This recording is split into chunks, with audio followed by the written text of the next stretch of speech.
Good morning. It's 8:44 on a Wednesday morning. This is Kickstart, your new morning routine. We have a packed show, the most packed show we've had in a really long time. Share this video out right now. Let us know what you have going on today. Yeah, we're going to have 3 guests in today. We're going to have one at 9 o'clock. We're going to have one at 9:30, and then again at 10 o'clock. And I feel like these are some guests who are going to be head turners. You know, like it's going to be like, oh my gosh, they have them on their show?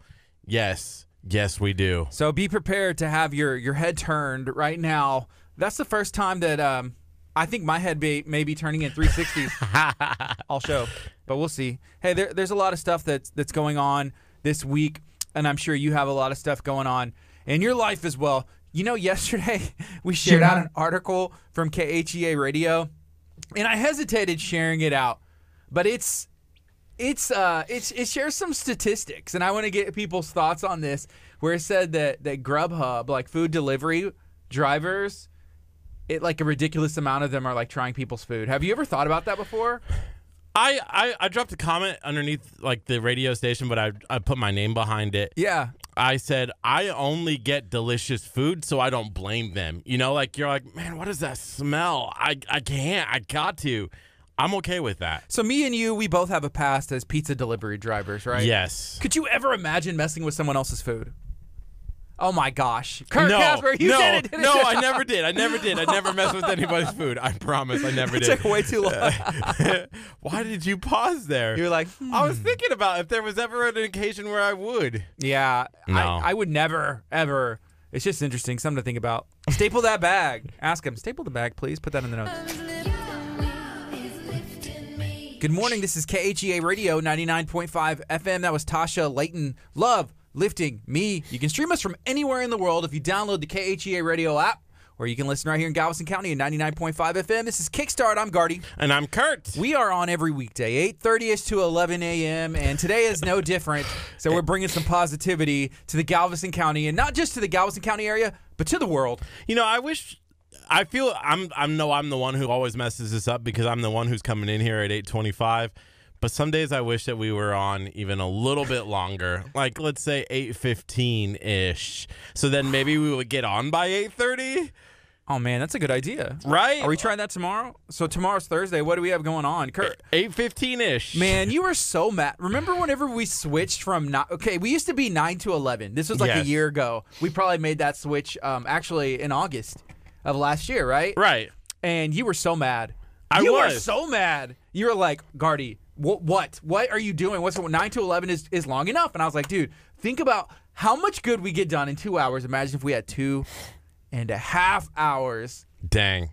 That would be nuts. So imagine, Kurt, do you want to start going on at 9? 8 o'clock, I mean? No. I'm saying if we said 8:15-ish, then when we be on by 8:30, I understand. You know what I mean? Like, Yeah. mind shift, you know? Like, hey, it takes us a little bit to get going in the morning. We might have some technical issues or something. So maybe if we said 8:15-ish, we would be on by 8:30. That's true. Are we trying it? That's what I need to know. I need to know, are we doing this? Are we doing the dang thing? Are we doing it? Let's do it. Let's go.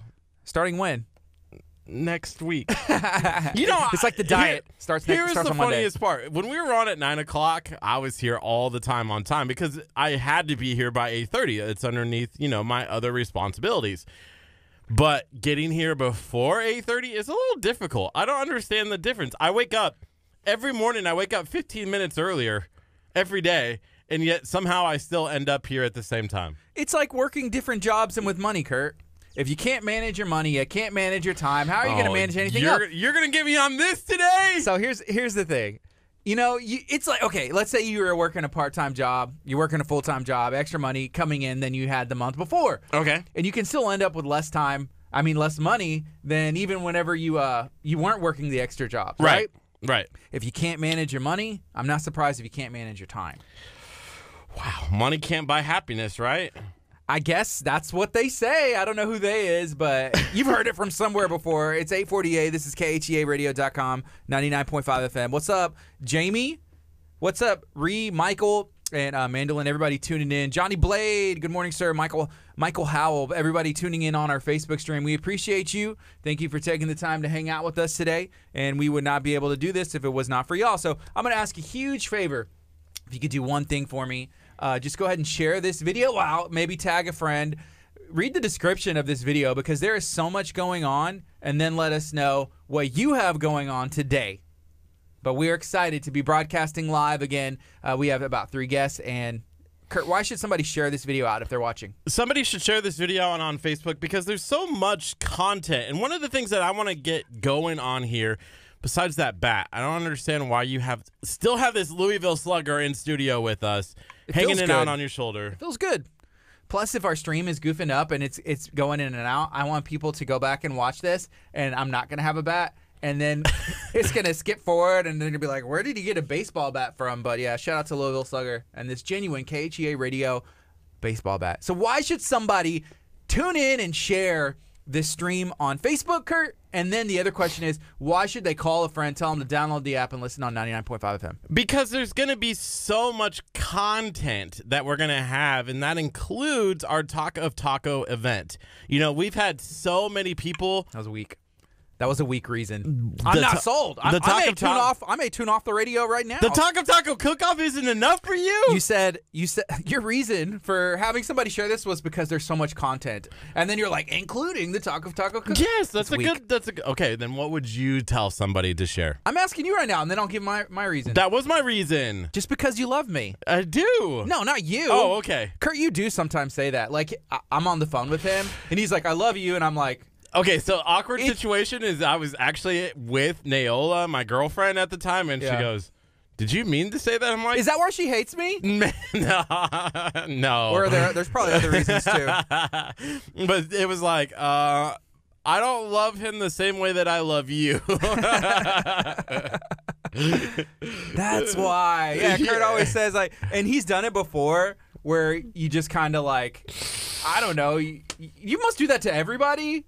It just slips out. It's like a reflex, but I don't know. We'll change that subject real quick. Hey, shout out to Anthony Macaluso, our good friend and realtor.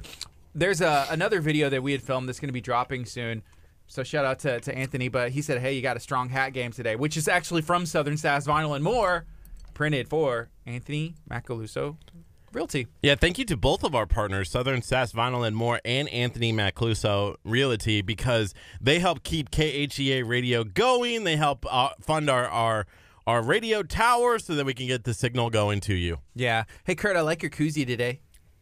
It's pretty strong. Shout out to all the local entrepreneurs out there that are doing big things in the community. If you have something going on and you want to maybe be a guest on our show, hey, reach out to us. I had somebody at the gym yesterday say, hey, I have a buddy and they're a doctor in the Houston area. They deal with this and this and this. Would you be willing to have them on a show? I said, absolutely. Yeah, tell them to reach out to us. Send us a message on Facebook or email us khea@khearadio.com. And that's the best way to get a response, and we'll be able to get you booked if everything lines up with what we have going on. We were talking yesterday with the United Way of Galveston County Mainland. You know, there's a lot of cool stuff that they're doing, and they asked for KHEA Radio to help out. You know, we're helping them, and we're gonna help them out a little bit as well. And you know, we were talking like, hey, we have to fill 10 spots at least every week, so we need people to contact us in order to be a guest on our show. Who's a guest that we have not had yet that you would like, even like a line of work? Car. We've never had a car dealer in here. That's true. Yeah, that'd be fun to have a car dealer. What kind of stuff would you ask them? Can I have a car? Would they be yes? Would they be like a salesperson or like who from like you just say car? You just want a car, a literal car to drive in the studio? No, a car dealership or something. You know, like somebody who sells cars. Okay. That's what I want because then I could get a new car. It's all about you, isn't it? No, it's about the listeners. What do you think the listeners want? Not that bad. I think the listeners like the bad. Who doesn't like baseball? Do you not like baseball? When you're shoving that in my face. Okay. Well, I have a baseball bat on my shoulder. If you're listening on 99.5 FM, it's really cool and it feels good. I really want to go to a batting cage. Where are the nearest batting cages? I've never been to one here in Texas. I think there's one in Lake City. I know there used to be one at Putt Putt Funhouse over there off of NASA near 270 because my buddy Dustin, who is married to Brittany in real estate, which we did a House Hunters with her, he used to be a manager of the restaurant whenever we were in high school. which I always thought was really cool. So Dustin was like making bank, whenever we're in like the 10th grade, he was like running the show, and he would also give us tokens. Hopefully, I'm not getting him in trouble. 15 years, 16, 17 years later. Kind of like that DoorDash stuff, huh? Exactly. Exactly like that. So yeah, it's 6 minutes till 9 o'clock. We have our first guest. She's hanging out outside the studio. It's Gracie Villarreal, I believe. Yes. She's going to be talking about her fitness journey. Fitness is something that is different for everybody. Being fit, I feel like, is subjective. What I think of being fit and, a goal may be different from yours, right? Yeah, my being fit is sitting on the couch eating Cheetos. Like that's fit enough for me. As long as you fit on the couch. Because if you're too big on the couch, then it's like, if I'm not have to buy in the second seat at the air, on an airplane, I'm good. Like I'm comfortable. I'm still my hiney is still fitting in the chairs. Okay. At the air, in an airplane. I understand what you're saying. Yes. Do you remember that story that happened? They were like, hey, if you can't fit within one seat, then you have to buy 2 seats on an airplane. Do you remember that big old thing? And then everyone was like, "You're fat shaming me." I think I remember whenever that was going on. Do you think that's worthy of a news story? No, I don't think that is. Well, I guess if you're feeling like it's worthy of a press release. Yeah, at least a press release. Okay, you're gonna have to buy. It makes sense if you are. I don't know. This is a weird topic to get onto, but I understand both sides. But if you can't, if I bought a seat and you bought a seat and I can't fit next to it, then it's tough. Right? If you're hanging over, I don't know. How do you feel about little kids and babies on airplanes? Don't take babies on airplanes? No, I don't want to. Okay, so here's the thing. If I'm in a public space, okay, other than an airplane. So you're baby shaming me. Nah, let me get through this. I feel baby shamed. Let me get through this before you baby shame it. But if I'm in a public space, let's say I'm at a, Astros the mall game? Or the Astros games, right? And there's a little kid who's, upset or crying or whatever. I have a right to get up and move away, right? I can get away from that situation if it's bothering me. When you're on an airplane, there's nowhere you can go. You're kind of in that little tight space, and that's your family. Everyone on there needs to be respectful to each other, and I feel like there are some parents who are good parents. There are some good parents out there, but there's also some really bad parents out there who let their kids do whatever they want. So whether they're kicking the back of an airplane seat or whatever, but your family, and you need to get along, and everyone needs to be respectful to each other. This is the weirdest family analogy I've heard ever. But it is. I feel like you've heard that from somewhere. No, I'm just saying, that's how I feel when I'm in an airplane with somebody. And I want people to be respectful because I can't get up and go and remove myself from a situation. Everybody should respect each other in every situation, right? Yes. So here's the other thing. Okay, so it's not just kids. Think about this. Whoever's sitting next to you has to sit with you and, in your own words, your family, right? Right.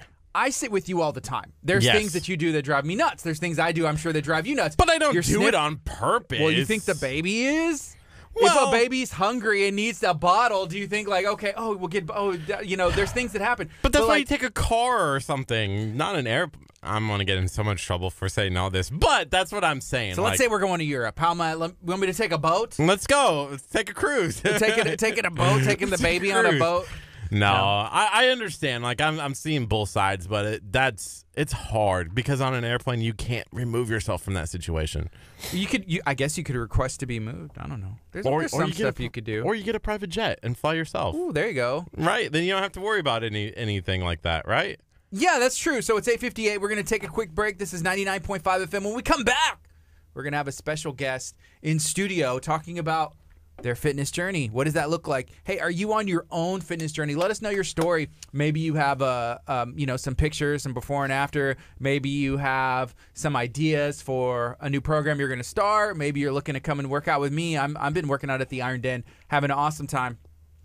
So hit me up. And then I just had a message from Kayla with PowerFit Meals, and she said, quick question, and she said, never mind, I figured it out. And I'm going to say, what's up? I want to know. I want to know what it is anyways. So this is 99.5 FM, KHEA Stay tuned.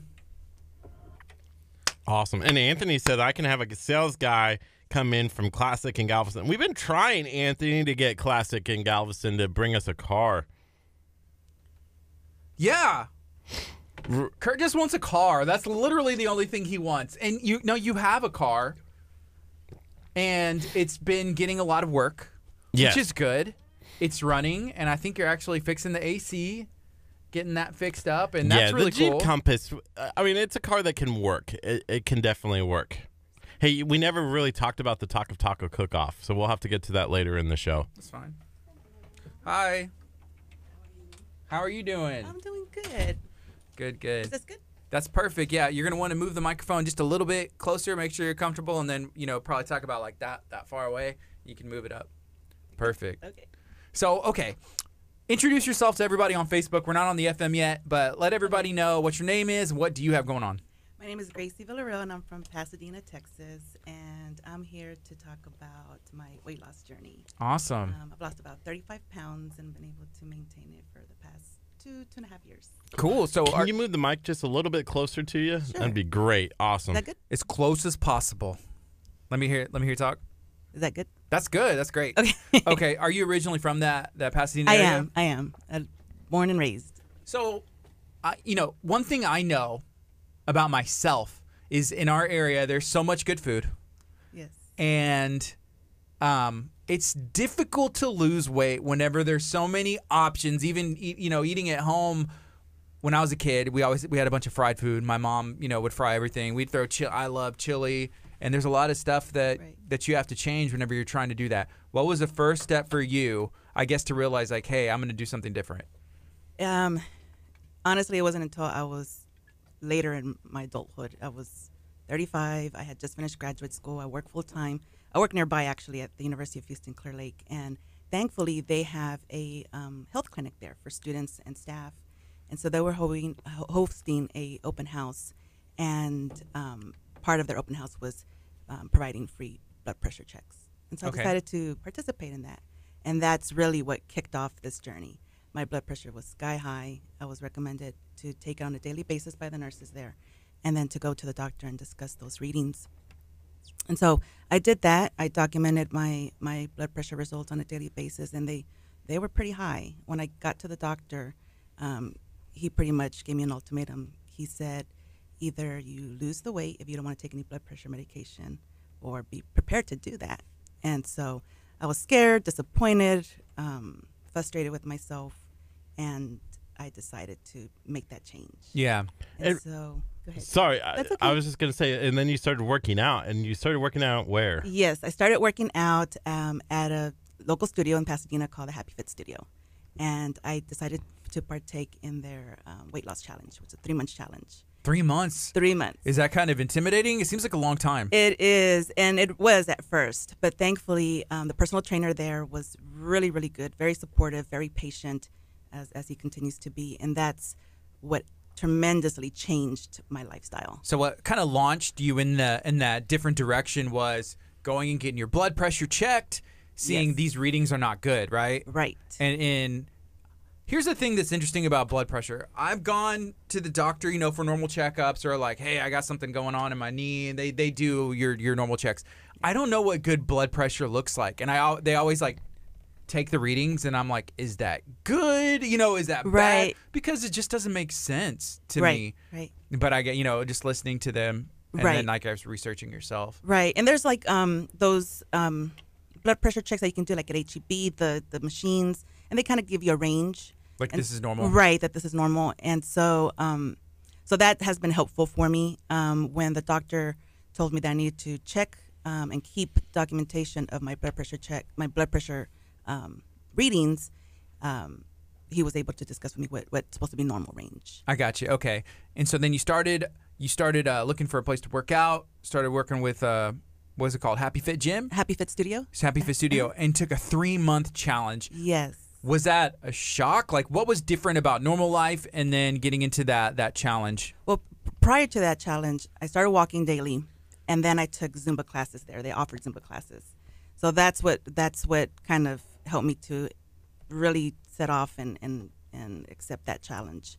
But it was difficult in the sense that I had to put myself first when it came to time. I work full time. Afterwards, usually I'm tired. I didn't want to do anything. But because of what happened with my blood pressure scare, I had to make sure that I made that time, start getting dedicated to fitness. Yeah. And started going 3 times a week. Started with doing that once an hour. What was time part of would the you go? challenge. In the morning or In the afternoons. Yeah. There was no way during that time that I could do it in the morning, considering my work schedule. And that's what's really hard. A lot of us work full time. We have kids. We have things going on. So how do you fit in an extra hour when you can be doing something else? Right. And that was really, really hard. But because of that scare and because I was determined not to be put on medication, I was able to do it. Okay, yeah. You know, there's a lot of I hate to call them excuses because they're valid reasons, saying, hey, well, what am I supposed to do with my kids? Right. You know, what time I have work? Do I have to readjust my life? Am I going to get less sleep? I can't go to sleep early.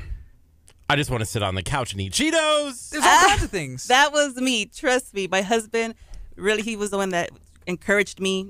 Early on, I have to give him credit. I would come home after work. Then I would study when I was in, school, and then I would just watch TV, eat nachos or whatever, and then go to sleep. Yeah. So I completely understand. So you started working for an hour 3 times a week. Uh-huh. What did those workouts look like? Well, I know that you're doing something at a local gym too, so I it's am. something very similar. Well, he stopped. He's back to sitting on the couch eating No, Cheetos. you're not. I'm not. So part of it consists of some cardio training, strength training, and that's the combination of that is really what helped me. Cool. Okay, so the other question I have is, and we've heard some different opinions on this, but what did your diet look like before, and then how did that change? Okay. Before, you heard me mention about the nachos. I would constantly go out to eat during lunch because I didn't have time to cook, and if I did, my cooking, it's not great. If you were to ask my What were you cooking? What were you cooking? I love making like enchiladas. But they're not that good, is that what you're saying? Well, I think they're good, but it seems like my husband always puts extra seasoning or whatever. So Oh, yeah, everybody's That's the different. worst when you cook for somebody and then they go, "Hey, can I get more salt?" And I'm like, "You don't need no more salt. It tastes good as is." or during breakfast, scrambled eggs. I mean, you can't go wrong with that. I think my scrambled eggs are pretty good. Actually. Right. Yeah. But sometimes there's a little bit more salt. Right. I tend to overseason, But so nobody does that you to my both food. hit on something really important. It's the salt, right? Sometimes we don't realize how much salt we put, or whenever we go out to eat, how much salt there's in those different foods. Which She's causes... gonna pull out the salt just like Dr. Choppa did with the sugar yesterday and just start. But it's so true. It is so true. Is salt bad for you? Like too much? No, we need it. I mean, you go to a doctor and you talk to them about that, they'll let you know that you need it. But at a really high concentration, absolutely. And that's one of the factors into, having high blood pressure. Yeah, I think with the salt, can't that make you like retain, like feel bloated Right. and weight? Absolutely. And it will cause other problems. You'll get headaches. You'll start feeling crampy, and you'll start feeling crappy. Sure. Yeah. And so that really plays out into your day and how you act with people. Yeah. But I'm sorry, go ahead. I was just saying, yeah, salt. I know in the past, I'm just like, man, my face looks like a perfect circle. Like, why do I feel like I'm just all like, and it's sometimes like, oh, I had a lot of salt. Right. I love popcorn. Popcorn was like my thing. I haven't had it in a while, but, with like the salt and the butter and everything else, and you can just eat it forever. That's one thing Dr. Choppa says. Like, it's empty calories. There's calories in that with the butter, but Right. you're not getting it. There's no nutritional value. Kind of like with sugar. Right. So we have 25 seconds left, and we're going to go on the FM as well. We'll reintroduce you and keep talking about this. If you're listening on Facebook, if you're watching, let us know what you have going on. Are you on a fitness journey? Are you looking to make a change? I see Solian was asking about a place to work out. So Solian, I know that you live in the, in that, maybe the San Leon Dickinson area, but there has to be a place close to you. There's 5 seconds. Here we go. I just want to eat tacos. Me too. This is KHEA Radio 99.5 FM. This is Kickstart. I apologize for Curt over there. He's just not professional at all. But I just what want am I to eat supposed to do with this? tacos. I just want to eat tacos. I'm sorry. I was just thinking of tacos. All right. Well, we have a special guest in studio, and we have a bunch of friends and family that are watching on Facebook. So thank you to you. Good morning, Danny Lee and Michelle and Robin. Shout out to Axe Masters in League City. We appreciate you guys taking the time to tune in. So we have Gracie Villareal. Hi. How are you doing today? Good morning. I'm doing very well. Thank you for having me. So there's some cool stuff that you have going on, and we've touched on this a bit on our Facebook stream, but let everybody know one more time. Okay. Where you're from and what kind of journey you've been on. Okay. So I'm from Pasadena, Texas, originally born and raised there, lived all there all my life, and can't see myself moving. I love that area, all of Southeast Houston. I started my fitness journey about 2.5 years ago, and it started off with a health scare. I had high blood pressure issues. Thankfully, they were caught at the time that they were, and I've lost about 35 pounds and been able to maintain it over the past 2.5 years. And how I've been able to do that is by changing my diet and really dedicating myself to physical fitness. I attend on a regular basis a local studio there in Pasadena called the Happy Fit Studio. So I'm a member there, and I go 3 to 5 times a week, once an hour. And then you were actually featured in a magazine recently. That's kind of where we saw this? Yes, that's right. Voyage Houston. I did a piece with them talking about the same thing, about my fitness journey, and just giving some feedback about my experiences, what I've learned. And so my hope is that in sharing this, having opportunities like this, that if somebody's out there, they just went to the doctor or they're really wanting and considering to change their lifestyles, that perhaps in listening to my story, I can help motivate them. Yeah, what have you learned?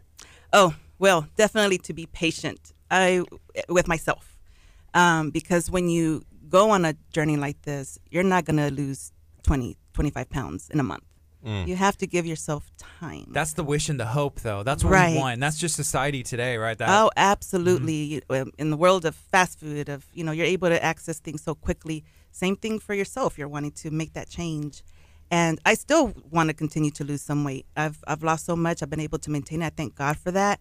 But you have to learn to be patient. And if you learn to do that, then everything kind of trickles and it's able to make you successful in that. Yeah. Whenever you first went into that 3-month challenge, did you have the hope? You're like, well, we'll see what happens, or were you kind of skeptical? I don't know if it's going to work, or hey, I'm going to lose 20 pounds in this first month. Let's go. And I guess how did you learn the patience? I was skeptical. I thought first I will never forget my first session. I really put all the effort in, but I started throwing up. I was hot. I started throwing up. Like my body, I feel like my legit throwing yes, up? Okay. Yes, I went around the corner and I was just like, what is happening? We've been there. Well, we didn't actually, but we went and ate at Abuelo's before we went and did a workout at Sanctuary Gym. Okay. Worst decision of our lives. Yeah.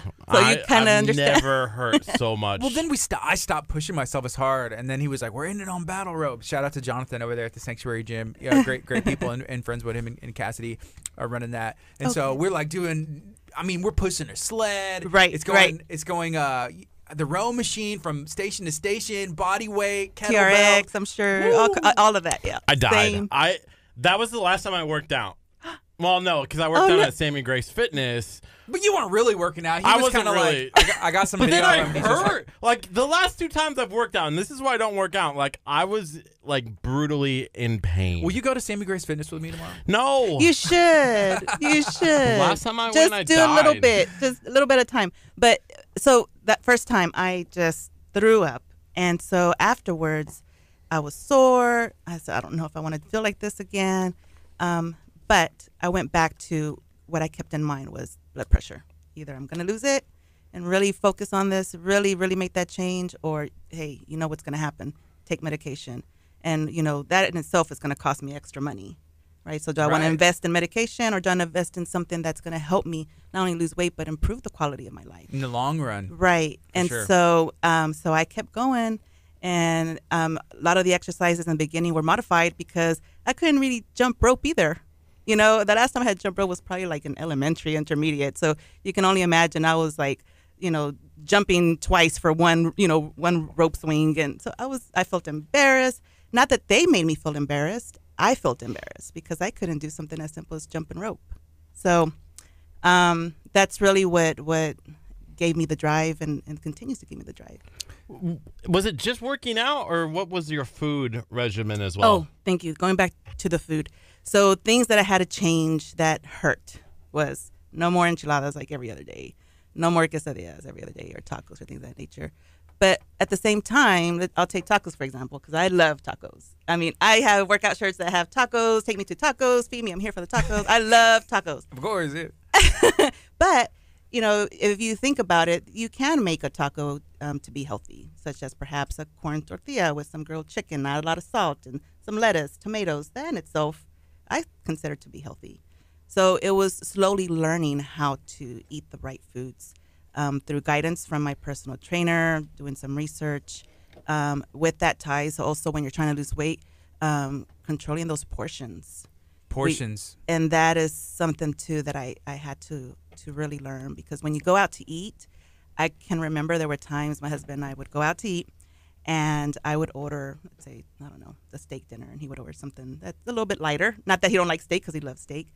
And the waiter would come or waitress would come and would often switch the plate. Yes. Yeah. And he was like, no, that one's for her. I got the salmon. She had the steak and lobster with the baked potato. I had that happen like if my wife orders soda and I usually drink water, like she may get a Sprite or something like that, and they're like, oh, it's Sprite for him, and I'm like, actually mine's the water. Can I have a lemon? Yeah. You know? Yeah. It's just weird. It's funny, but so I mean that's just an example of my eating habits prior to all of this. And so do I have steak now? Yeah, but I won't have like the big steak. I'll have, a couple of bites. Will I have baked potato? Absolutely. But I may switch it to the sweet potato. Sure. So are you doing like because I see Michael on here watching on our Facebook stream, said he's been on keto since May 9th and he's lost, a lot of weight. Are you doing anything like a lower carb or like what kind of balanced? I'll be really honest with you. I'm not following any type of specific diet or diet trend. That was one of the first things. Soon after I started losing maybe about 15, 20 pounds and you started really seeing a difference, I would have friends and family ask me, what pills are you taking? What diet are you taking? Are you drinking certain tea? And I would say no. I said I'm going to working out on a daily basis. Well, not on a daily basis, but as I mentioned, 3 to 5 times a week. During the challenge, it was 3 times.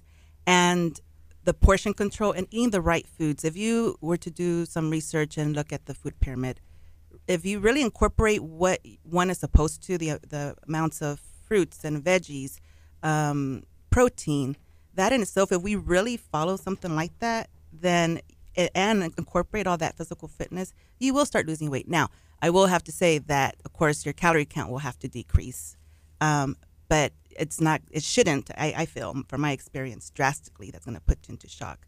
But it's those portion controls. That's one of the things that you're really going to learn about if you're wanting to lose weight. Yeah, portion control is pretty important. And whenever I was doing, so I'm doing a 6-video vlog with the Iron Den. They have a 6-week challenge. I actually completed it, but it's all filmed, and so they're just releasing. So there's 2. There's on Friday. Yes, I saw those 2. Right. And there's one dropping on Friday. But I used a meal prep place called Power Fit Meals, and that kind of, even if you can't use it all the time, I feel like meal prep is good for lunch, whether you're doing it yourself or you have somebody else do it for you. Right. Because there's a limited box. Right. And it also gets you used to, hey, this is how much food I should be eating.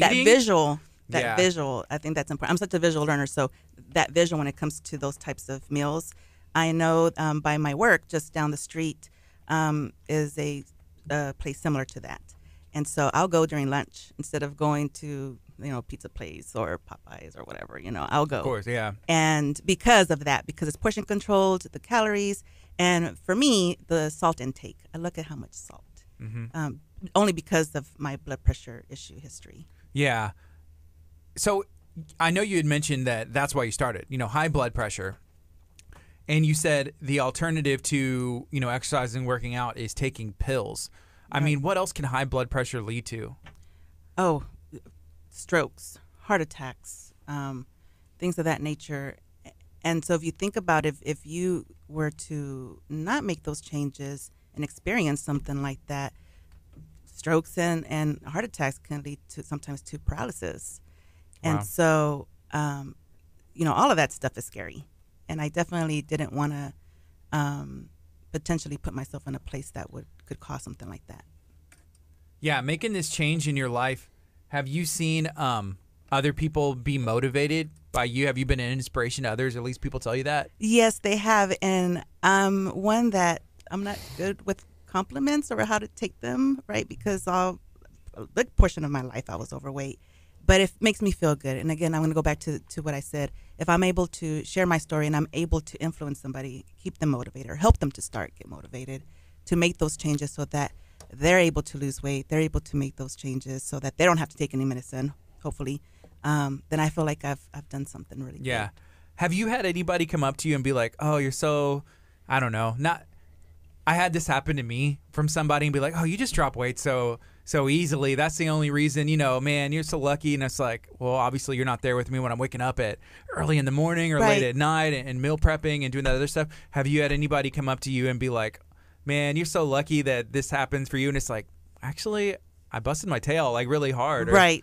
I have, and I share the same things that you just mentioned, where I tell them it's that dedication. You have to learn to be persistent, consistent, and dedicated, on top of being patient. And I would say, although all that's important, going back to nutrition, we're there working out, X number of hours per week, but it's that nutrition that's a bigger factor into all of this of losing weight. Yeah. We had somebody in last year who said something along the lines of like, man, we question the nutritional facts of a shake, but we never question the nutritional facts when we're going through McDonald's.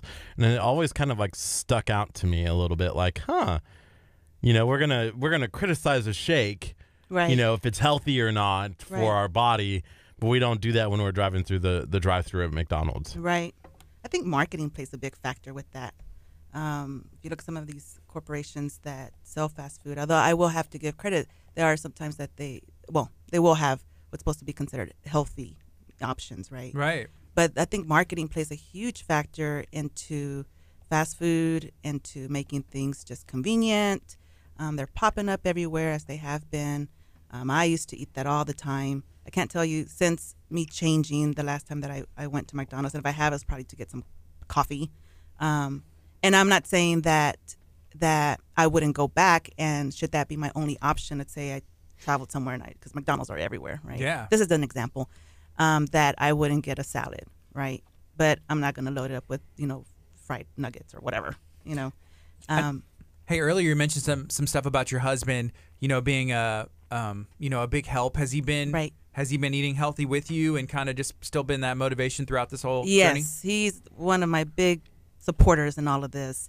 Everybody, I would say, in my family has their preferences of working out, and I definitely have seen that we all take different routes. For me, what works is going to this workout studio that I mentioned. For him, he prefers to work out at home. So he has something like a Bowflex. Yeah. He has free weights, things of that nature. That's his preference, and that's what's working for him.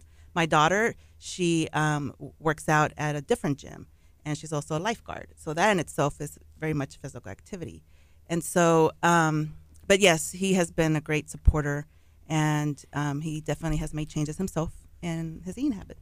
Gardy, the other day, we have a pool at my apartment complex, and I usually don't go to the pool. I don't know why. I always thought growing up, if I had a pool, I would use it every day, and now I have one, and I barely use it because I'm so busy.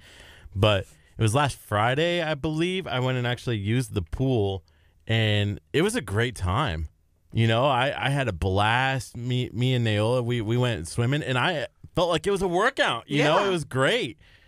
And so your body was probably like, thank goodness. Swimming is good. Do some kind of physical activity. Yeah. Only physical activity I've ever had. It is. Fun. And it's supposed to be, from what I've heard of it, it's supposed to be lighter on the joints. So, yeah, I'm sure you got a great workout and having fun while you were doing it. Yeah, my kids, they really like to swim. I have two, a 6-year-old and a 2-year-old, and so my parents have a pool, and so we've gone over there a couple times, and that's a workout, just like following them and making sure they're okay. Right. And so I was like chasing them and trying to teach my son how to swim, and my daughter, it's like, you're 2 years old. How are you able to do this? But staying active doesn't have to be necessarily busting it out of the gym. Right, absolutely not. You heard me say earlier I started with walking at my local park. And Zumba, what is that?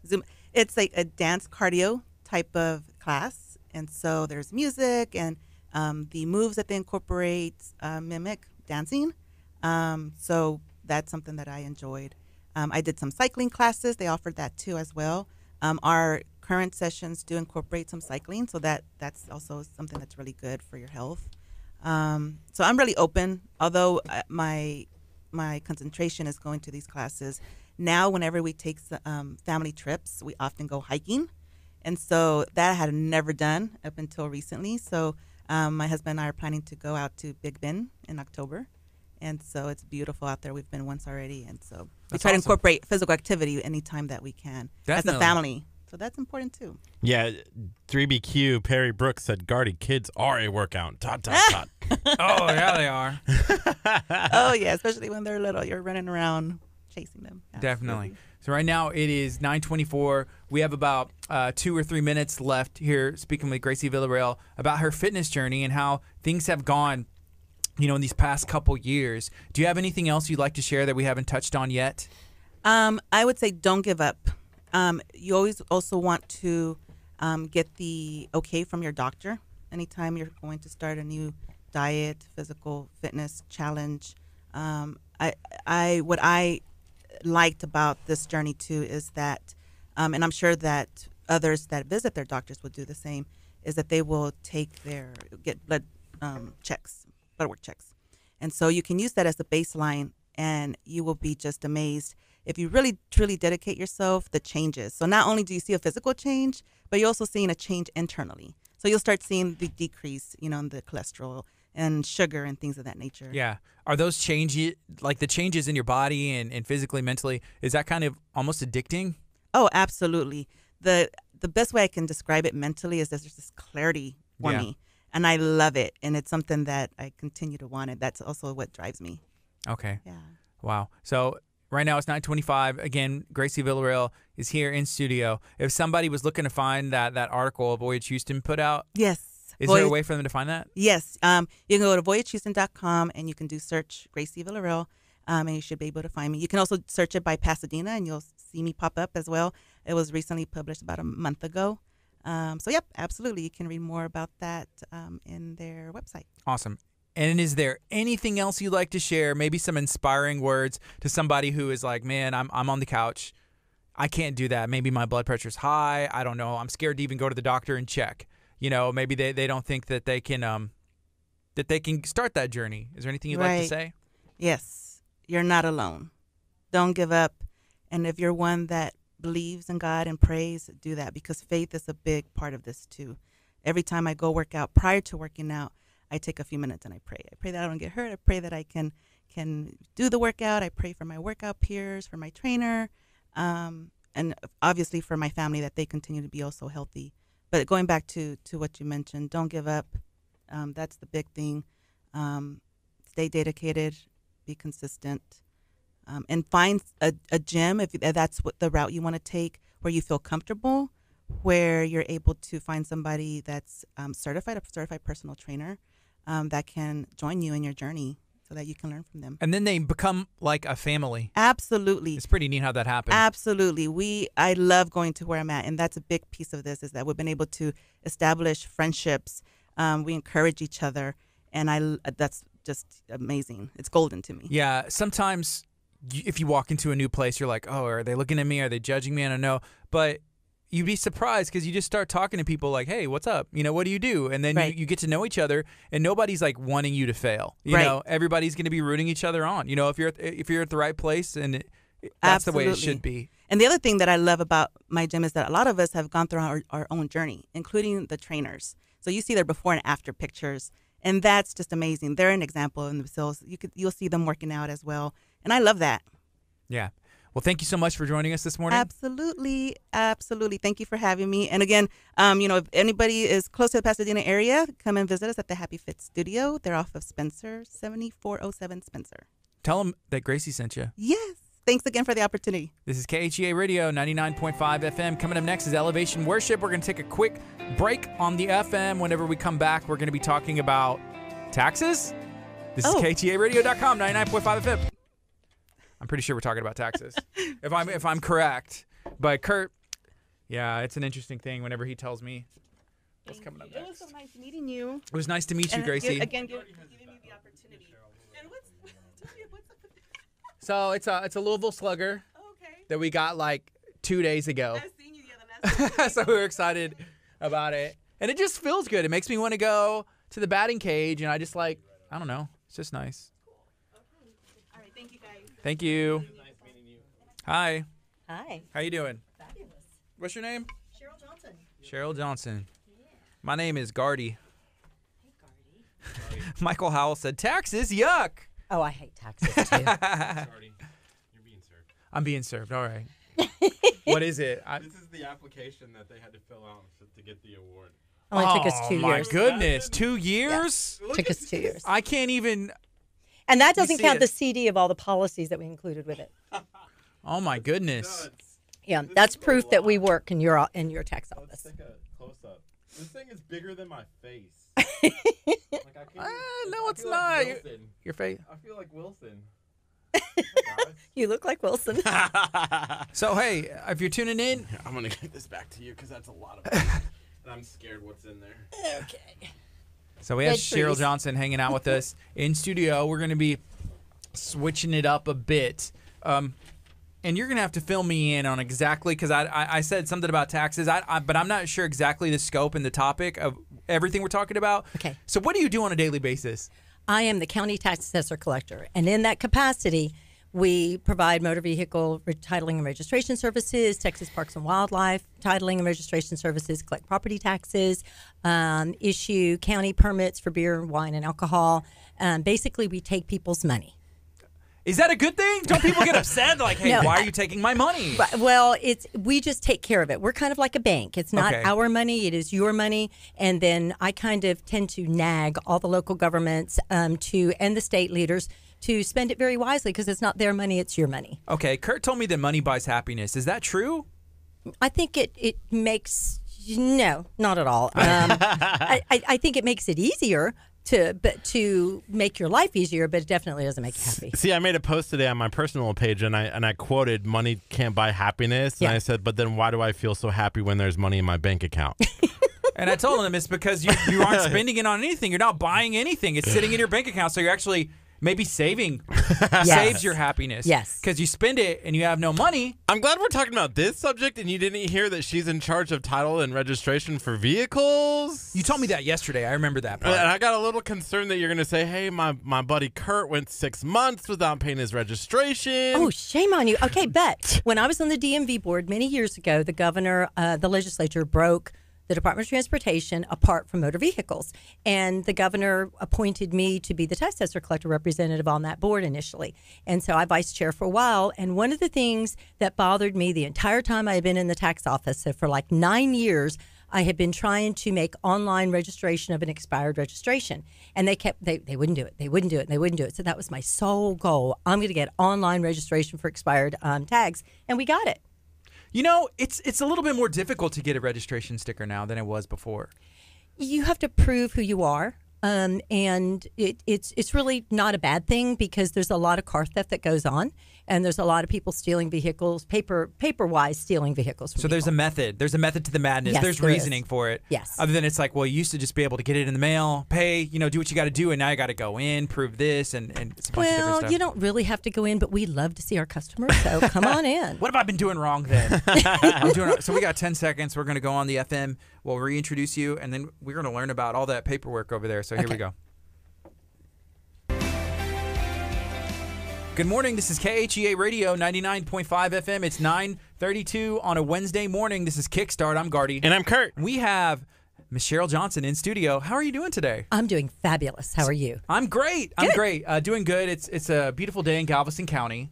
It's a good day to make sure you're current on your taxes, right? Yeah, it's a good day. Yes, and actually, this is the last day to pay your final quarter installment. So thank you for making that possible. We don't want anybody to pay penalties and interest. It's bad enough they have to pay taxes. Wait, what did I do wrong? I hear penalty. That's for I businesses. hear taxes.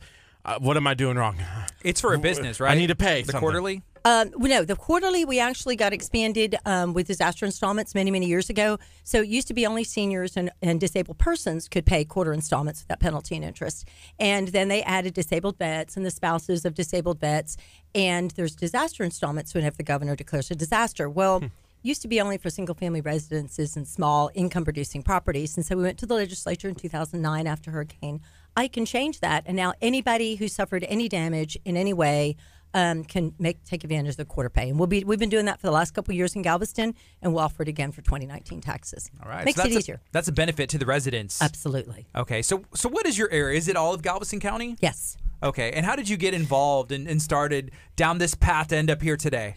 Well, long story, and I'll keep it very short. 25 years ago, my children were in public school, and they were changing things, and I didn't like it. And so I went to the school board, and they ignored me. They kind of patted me on the head and say, you have a problem, go talk to the legislature, whatever. So I don't like being patted on the head and sent away. So I ran for school board, couldn't find anybody else to do it. So I did that for 6 years.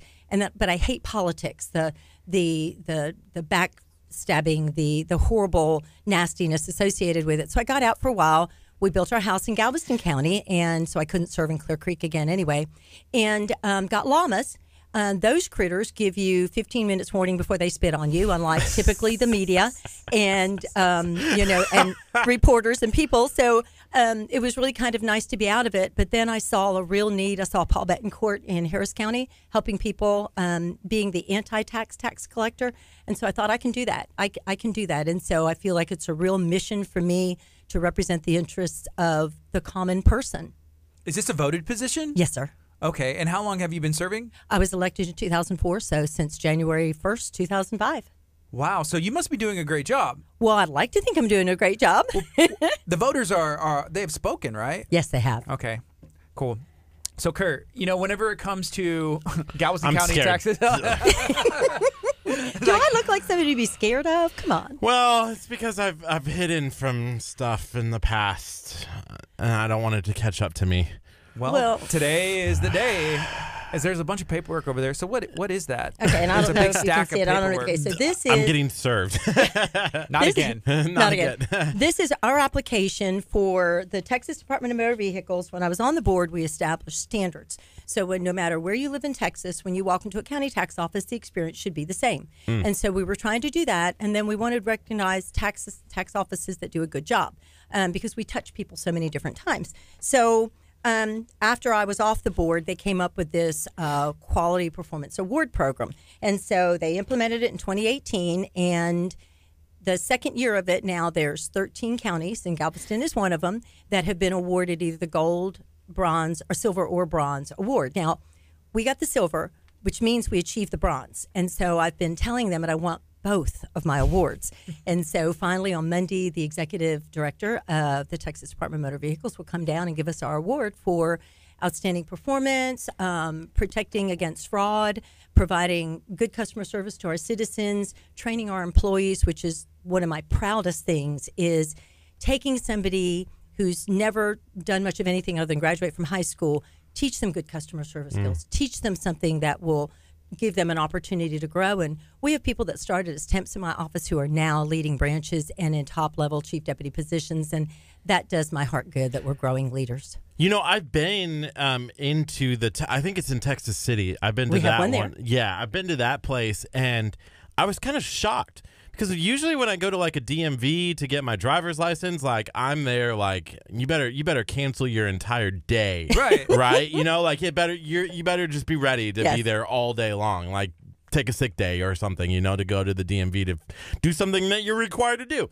But I was there out in like 15 minutes. Awesome. It was great. What time did you go? Like during the lunch hour, even. Wow. It was awesome. I was like, wait, I don't have to cancel my entire afternoon? Like, I have free time, let's go. When I posted on Facebook that I was going to be on your show today, somebody wrote and said, well, I was in your League City office, and that is a busy, busy, busy office all the time. He said I was there, and they actually seemed to appreciate the fact that I came in. And so we do. We call our customer, or you are a customer. You're not just a taxpayer. And we ask for the next guest to come, to be waited on. And, we're here to serve you. Wow. The one thing that I was disappointed on, Here we go. I went 6 months without updating my registration, which is my fault. I kept holding off. And once I missed, I was like, man, I missed. I got to go into the office to do this. Finally, I was just like, well, let me try to do it online, and see if it works. So, yeah, it worked. Good. Where I could do it online. I was a little behind, but I still paid. Excellent. But I was kind of disappointed because they still sent me my February 20 number instead of like the, June. number. I was one of those people that thought, well, if I just wait until the first of the next month, then I'll get to bump it out a little bit. But no, what the way that the state approaches it is, you were driving that vehicle on the roads. We know you were driving that vehicle on the road. So since you had the use of the vehicle, we're going to charge you for the registration. No benefit to wait. Did it used to be that way? It was always that way. It's always the same way? Yeah, and I've tried to cheat too. You remember when they did this one sticker program where, now you have to go get your car inspected and your registration at the same time. And I could get my registration was every 12 months no matter what. But the inspection, I could kind of play it out. So I was like 6 months difference on the two of them. Well, the state guy got clued in on that real quick. So now you can't renew your registration without the inspection. But it's one sticker. I'm glad I'm not the only one who thinks of these things. Like, I thought I was the worst person in the whole wide world. No. We have a lot of people that... I mean, you're up there, but you're not the worst. Okay, I'm in the top like 15%, right? Like, come on, there you go. So you've been serving since 2004 in this position, right? Yes. So what are some things that you have seen change or you've kind of led the charge on that you're the most proud of? Oh, gosh, I'm so proud of so many different things. The disaster installments, as I told you, we got that through. Very recently, we managed to get, it was like a 10-year effort to get property taxes reduced, and there's been little things along the way that have happened. But this year, actually, the state stepped up. They're going to be paying their fair share of school district funding, and every single homeowner who and everybody pays school property taxes will see a tax break. And so SB2 and HB3 were really, really big pieces of legislation, and there are a lot of appraisal reforms in there. I teach people how to protest their classes because how to protest their values. I really don't like taxes, and I don't want you to spend any more money on taxes than you need to, because we're better with your money in the economy spending it in businesses rather than spending it on your government. So, we've really fought a long time for tax relief, and we're going to get something meaningful this time. How does Galveston County rank against some of the other counties in Texas whenever it comes to like the amount of taxes people are paying and the? We're lower than many. There's 68 different governments in Galveston County. So some of them tend to be high and some of them are very low. I'd say the governments here do a very good job of holding the line on taxes, but then they have me out there nagging them about it. So what can I do? Cheryl, there's a lot of new houses coming in, especially in this area. Yes. That means property values going up. What does that mean for taxes for property owners in those areas? The way that the appraisal districts value properties is they define neighborhoods, and typically a neighborhood is number one, a school district, and then you'll see the new subdivisions on I-45, that particular subdivision. So as people come in and they buy houses, then it affects everybody in the neighborhood's values. And so in a brand new subdivision, it's a little bit hard to keep your values low because you have so much activity going on. But the appraisal districts are using mass appraisal, so they're making assumptions about everybody's property. And like, I live in a custom neighborhood, but we were kind of built at the low end of the house. We built the house all by ourselves. So we don't have granite. We don't have a lot of the features, the crown molding and all those fancy things that typically you would find in a custom house. And what the appraisal district does with mass appraisals, they do things like count your corners and count your windows. So because we had 15 windows, they said, oh, that's got to be a real expensive house. Well, it really was not a real costly house. So, but they base the value on those assumptions. So you got to go in and convince the appraisal district that your house is different, and then you can get your value lower, and then your taxes are lower. So, what kind of stuff do you need to tell them? I mean, is there like certain things that you should look for, or that they need to hear? Yes. What makes your house different from the people that they're comparing you to? And like in my neighborhood, if somebody sneezes in Houston, and really I'm exaggerating, if there's a 2-inch rain in Houston, we flood where I live on Clear Creek. But they're comparing me to houses that are on the other side of the creek that don't flood. So I need to go in and tell the appraisal district, no, these houses don't flood, these houses do, so you should reduce mine. I should be lower than them because of the flood condition I have. So you need to tell them what makes your home different from the people they're comparing you to. Okay. Right now it's 9:43. This is KHEA Radio.com, 99.5 FM. This is Kickstart. We're going to be on till 11. We're speaking to Cheryl Johnson about some taxes, what's going on in Galveston County, and what the difference is between our areas and others. One thing that I saw, and this actually wasn't in Galveston County, it was in Brazoria, but there's a Facebook group that I'm in, and they were upset that a current proposed construction highway, and you probably know which one I'm talking about, is going to be circled around like everywhere, and they're like, what is this going to do for our property values? We're going to have to pay more taxes. Yes. That new construction, it causes that, right? Yes, it does. But are there benefits to having that as well? Well, I mean, there's hopefully going to be a larger tax base. And the more properties there are to tax, then the lower everybody can be if we can rein in government. And I said with SB 2, all the government's going to be limited to 3.5%, school districts 2.5% without voter approval. And there's no better local control in our government than the voter. The big thing is, because I'm looking at y'all, and I'm old enough to be your mother, you're young enough to be my children, get involved, vote. Because government belongs to those who show up. And the vast majority of people who are voting in this country today are well over 50 and 60 years old. So if you want to have a say in your government, you've got to participate. I'm the voter registrar, too, by the way. Where can we go to make sure that we're educated on the topics that we're voting on? Well, you can follow me on Facebook. I've got 3 different Facebook pages. So I have Cheryl Johnson, which is GCTO, the tax office, Cheryl E. Johnson, and then Vote for Cheryl. I post all the most important current events. Or you can go to my website, galcotax.com, and under press releases and important information, I put real critical information out there for you. One of the things that I think is a main important issue is there's only one FM radio station in Galveston County. I think that's wonderful for y'all, but I'm so excited. Right. When I heard about y'all, I was just, it's about time. But here's the problem. There needs to be more FM radio stations. I don't want to be just the only FM radio station. And also, I think we need more towers so that we can extend our signal so all of Galveston County can be informed. And then the governments can tax those towers so that your home taxes could be lower. Exactly. Yep. And then, you know what? then we're coverage. But the government should help us spread positivity throughout. So let's start a voting issue where we say vote for positivity, KHEA radio. I think that's a great idea. I'm just spitballing here, I don't come up with these ideas on my own. He's reading it from the back of a napkin. I planned this out all last night. There's a lot of local elections that take place. Was it last year or the year before? Where last year? Yeah, I think it was last year. But there was a local race, and we kind of said, hey, we want to do something where vote positivity, because there's a lot of negativity out there. Yes. In these local races, politics, it can get ugly, right? Yes, it can, and it gets very expensive as well. And that's something that I don't think the citizens like. But when people win using negative tactics, then they continue to use them. And as long as the voters say that's okay and they elect the people who are using those tactics, then that's what we're going to be stuck with. It used to be when I first won this seat, we spent under $30,000, and we just worked really hard, worked off a lot of high heels and shoe leather.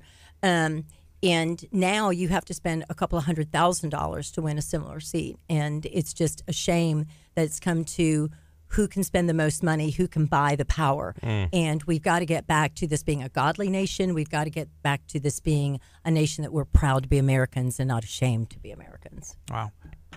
What do you think, Curt? I love that. I love it's all positivity. About the positive. Yes. It is. Especially on social media, there's a lot of negativity. And then there's the news stories that come out that are just kind of like, hey, now. Is this news? Hey, now. Sometimes news is good. Hey, one of the things I wanted to ask that I was kind of, maybe you have some information on this or not. So Santa Fe is already looking into this, Dickinson as well, about some buyback programs, some because of what happened during Hurricane Harvey, or some accusation programs. What does that do for taxes, and how does your office kind of feel about those options that these cities are looking into inside of Galveston County? I think that these properties are being bought is good for the people. And if people are bought out of a piece of property that they really cannot restore or do anything with, they're going to be constantly inundated with water, it's better for them to receive those funds and go live in a home that they're not going to have those problems. So I think for the citizens, it's good that the governments are actively promoting this and pushing this. It's good. It just seems like the government is such a slow moving machine. It's taking too long. How long ago was Harvey? Almost 2 years ago. Right. And people are still. I talked to a lady. She came to one of my classes, and she's still living in the second story of her house, and can't use the downstairs. Of course, the appraisal district thinks the house is totally rebuilt, not understanding that it's hard to get contractors and things. So I think it's wonderful that that happens. In Friendswood, after Hurricane Allison or Tropical Storm Allison, they bought out nearly an entire subdivision, Imperial Estates, and that was the right thing for those people. It was really the right thing. You mentioned one of your classes. What kind of classes are there? I teach people how to protest their property taxes. And so when you get your tax bill, inside there's a newsletter, and I agonize over what information I'm going to share with people in that newsletter. But the class schedule will be there as well as posted on Facebook and on my website. So you basically tell people how not to. It's a how to pay less taxes. How to pay less taxes, but Yes, that's I think your, pay appropriate taxes. Right? Is that fair? Yeah. Yes. Nobody needs to be taxed more than what they should be. And, you know, and we see people all the time that are living in a house that's maybe in disrepair, and they're afraid of the government, so they don't come out and protest. And I try and take that angst away, tell them what the government is actually doing, and make it easier for them to go in there and challenge those. Yeah. You know, sometimes you see like a thought push, like, well, they only paid this much in taxes. But if there's I don't want to call them loopholes, but it's the law, right? There's certain like cuts that you can get if you do this, or you give back, charitable, like all this stuff, right? Yes. And that's just what it is, right? So it is what it is. And again, government belongs to those who show up. We're on Curt Creek. We flood a lot, and people say, well, you know, she's a tax assessor collector, she's not paying enough. And believe me, when we built that house and our taxes were $3,000 a year, today they're $7,000 a year. So that's a big hit. And then you've got higher insurance and, you know, all sorts of other things. But every property has a condition or a situation that makes it different. And so it's incumbent upon the appraisal district, incumbent upon the people to take that information to the appraisal district so we can tax people appropriately, as you said. Yeah. What are some misconceptions about your job and I guess like the taxes in the county in general? Yeah, because I'm really confused here why you're telling people to not pay taxes. She's not saying that. No, but like to find a loophole to pay lesser. It's not a loophole at all. It's your rights. I have a duty as an elected official and a true public servant to let people know what their rights are and to make sure that they're an educated public. I think the best tax collector you can have is somebody who hates taxes as much as you do. So I'm making sure that you have the proper exemptions. I'm making sure that you're protesting your value. I'm making sure if you're entitled to any type of a break at all that you're getting that, because most people, the biggest misconception is people fear the tax office. And why should they fear me? I mean, I think I'm pretty unassuming, pretty easy to get along with. I laugh a lot. So we would rather people embrace us as their friends and know that we're on their side. Should our young people be introduced to taxes a lot earlier than they are? Like when they get into the real world working, they're like, how much did they take out of my check? What's going on? Yes. You know, I'm buying a house. Oh, my goodness. Yes. I've worked with different organizations, including Amico and United Way, to provide training to people that are getting ready to buy a house, to let them know what to expect so they can be proactive homeowners and be good, responsible homeowners. Every single person in your listening audience should get in touch with the appraisal district and look at their appraisal records and make sure they're right. Because figure this, when we built our house, it was two-story house, but we roughed in the upstairs. Well, the appraiser didn't know when they came out and taped that house and looked at it that the upstairs wasn't finished. So they first tried to tax me on a 3,000 square foot house, and it was a 2,000 square foot house. So if I wasn't paying attention, I could have ended up paying a whole lot more taxes than I really should have. So should you protest almost no matter what, or just at least double check? I think everybody should. Yes, absolutely, definitely request your appraisal card, review the records, and make sure they're right. Wow. So we have some people watching. If you have any comments or questions, feel free to let us know, and we'll get those asked. We have about 6 minutes left. We're speaking to Cheryl Johnson about the taxes here in Galveston County. You know, one of the things, so we broadcast from Abundant Life Christian Center, and I find this to be, you're a tax collector, and there's a story in the Bible about Zacchaeus and being a wee little lad, you know, climbing up into the tree. I'm coming to your house today. Does that ever concern you, like the negativity about being I'm a tax collector kind of thing? Yes, and when I first decided to run for this, or was considering running for this office, I sat down with my family and I said, okay, I'm thinking about running to be a tax assessor collector. And my son and my daughter both looked at me. They were both very active in Young Life, and they said, Mom, the tax collector is an evil person in the Bible. What are you doing? And it's to say, but you know, yes, some of them found their way and they found God and they weren't tax collectors anymore. But you know, I think it used to be that way, but I think that it doesn't.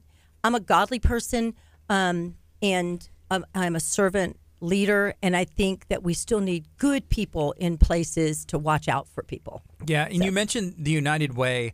Obviously, they're a nonprofit. We had a meeting with them yesterday, and we do a lot of stuff because we love what they do. Yes. And we broadcast out of a church, which is a nonprofit, as well. And there's always been some speculation or like, oh, churches should pay taxes. What's your thoughts on that? Well, this church does pay some amount of taxes for the space that's leased out to like Starbucks, and to the different things that are here. So, but no, I don't think churches and government, schools, none of those are taxed, and I think that's right, because they have a service to provide as well. The government provides a service. The churches provide a very, very critically valuable service, as do the schools and the government facilities. So I think that that's the right thing, quite frankly. Okay, so we're speaking to Cheryl Johnson. This is a question that just came in. This is from Robert. And you may know what this means. I don't. But he said, can she explain how over 65 cap works? Yes. Okay, so the first year that it is your homestead and you turn 65, you're entitled to that exemption the first year that you turn 65. So even if you turn 65 December 31st, you're entitled to that exemption. And what we do, you have to apply for it. We take the taxes the year that you qualify with the homestead and over 65, and the second year, and compare the taxes both of those years, and whichever year is lowest for each of the governments that have ceilings, we set a tax ceiling for you. Now, you can always pay less, but you'll never pay more to those individual governments unless you build a pool or something like that. Here's another question from Sean. He said, if you buy a house during the middle of this year, will you be taxed on unimproved property, or is it adjusted for the time that you live there? When should you submit your homestead exemption? Submit your homestead exemption as soon as you can, but what happens with the appraisal districts is they're dealing with a January 1st condition or value or ownership. So you have to live in the house January 1st to get the homestead, and the CAD is looking at what improvements were on the ground January 1st. So probably if it's a house under construction, they might be taxed on the land. They don't start putting the improvements on there until there's a slab and some amount of framework. Wow. Kurt, are there any thoughts, questions you have? I do have, I'm not a homeowner, so this is beyond me a little bit. You still pay taxes in that rent. I do. I do? Yes, you do. I do? I'm supposed... Okay. Well, that's factored into your rent. Oh, okay. I don't have to worry about it. Okay. No, you don't have to worry about it. Freaking me out Did I here. scare you? They're taking care of it. That's the biggest concern I always have is the IRS showing up at my doorstep. Yeah. I'm just like, I don't do enough on my taxes for, there's some concerns there. Anyways, but the one question I have, everyone says there's a tax day, and I'm like, what's that? And it's that day where you have to pay on your homeowners, like where you have to have your taxes paid on your house. Is that a day? And like, how does that work? Well, the last day to pay your taxes without penalty and interest is January 31st every year. And February 1st, 6% penalty and 1% interest goes on that. And it increases 1% every single month until July, and then it boosts up there. So if you don't pay your taxes at all by December, you're paying 42% above the levy in penalties, interest, and attorney's fees. So that's why we try and get people to come and work with us, because we can get you on quarter pay, we can get you on split pay. There's different things that we can do. But January 31st is a key day. Now, the other tax day, obviously, is April 15th, and I think we all tend to run and want to hide from the IRS. What if you own a business in Galveston County? What kind of dates should you be looking at, and what do you need to do? The same thing for the taxes being due, but also they have to render their value by April 1st, and if they do not, then they will pay an additional 10% penalty on their business personal property taxes. Do you have to do a lot of reading of like laws and stuff just so that you know like what's going on? Oh, yeah. Yeah, and I was fortunate that I came into this position as a prior elected official who had adopted tax rates, and I had worked with the legislature for years in the education code. So, yes, I have to work continuously in the transportation code, the education code, the water code, the tax code. Did I say transportation code, the election code? So you have to be very well versed in what those are. But all of these things, work together to, if you know all those things, then you can do a good job. And to me, it's important to do a good job. Is there anything else you'd like to share today? Yes, I would like to invite everybody to come to my office at 11 o'clock on Monday for the executive director of DMV to come and give us this award. We would love to have a big turnout for her and for my team. I'm going to have some type of little snacks, probably cookies and definitely iced tea and coffee. So please, I would love all your listeners to come by the Galveston branch office, 722 Moody in Galveston. Awesome. So make sure you go check it out. That's on Monday. Cheryl, thank you so much for hanging out with us today. Thank you. And Really you're enjoyed welcome it. back anytime. Awesome. Thanks. We'll have to bring you back. This is KHEA Radio, 99.5 FM. Thank you. Are we still on Facebook? We're on Facebook, still Okay. hanging out. Hi, but Facebook. Yeah, we're still on Facebook. But do you need some help with the papers? That's a Oh lot. no, I got it. But Okay. isn't this incredible? Yeah, that's a lot of paperwork. Yes. I like we struggle with like 2 pieces of paper. I'm like, I have to read all this. Like, what's going on? Fill this out. But I read wow. a lot. So, but thank you so much. I'm so thrilled that y'all are here. I really am. So glad that I happened to be at that luncheon and hear about you. Yeah, anything else we can do to ever help out, or there's something you want us to share, let us know, or you want to come back on and talk about anything. We're friends on Facebook now, so Yeah. Okay. Thank you. See ya. Thank you so much. Yolanda, what's up? Yeah, Cheryl's awesome.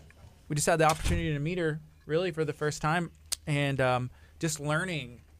Well, here's the thing. We want to talk about what y'all want to know, what y'all want to learn about. That's what we should be talking about. So, hey, taxes, that's important. If you don't pay them, you're going to get penalized. You always, I see those stories like celebrities, like they earned $100 million and they owe like millions of dollars in back taxes. And that's just a situation that I never want to be in, and I hope that no one ever is. But you just don't know, I think of like athletes and celebrities, but it's not just them. They get into that. It's just people who own a business and just like misinformed. But that's what we want to talk about. We want to talk about what y'all want to hear about. And taxes are important. And making sure that you're not overpaying on what you should be is probably even more important. But also paying your fair share is right where you should be. So we're going to switch it up a bit. And we have a guest that's coming in. How's it going? All right. What's your name? My name is Jay Blackburn. Jay. My name's Gardy. What's up, Gardy? Wait, that was funny. Well, wait, sorry. Yeah, I know. Unfortunately, you guys think you're getting the comedian here, and I'm just the guy that delivers the message. So, we'll try to be as funny as we can. But, we'll see what we can do. What is the laugh out loud? Oh, Cheryl forgot something. Let me grab it really quick. Yeah, sure. So Laugh Out Loud Comedy Show, it is basically a comedy fundraiser for a few ministries down in Galveston. One, Awakening Collective, two, Reflection Center, House of Prayer down there, and then there's a few other that'll be supporting as well. So Cool. Are you from Galveston? Are you from the area? I'm from the area. I grew up in Clear Lake, lived there pretty much all my life, and went to Clear Lake High School. And then my wife and I, we've been married 14 years now. And I'm supposed to say hi, by the way, to Josiah, Sophie, and Eli.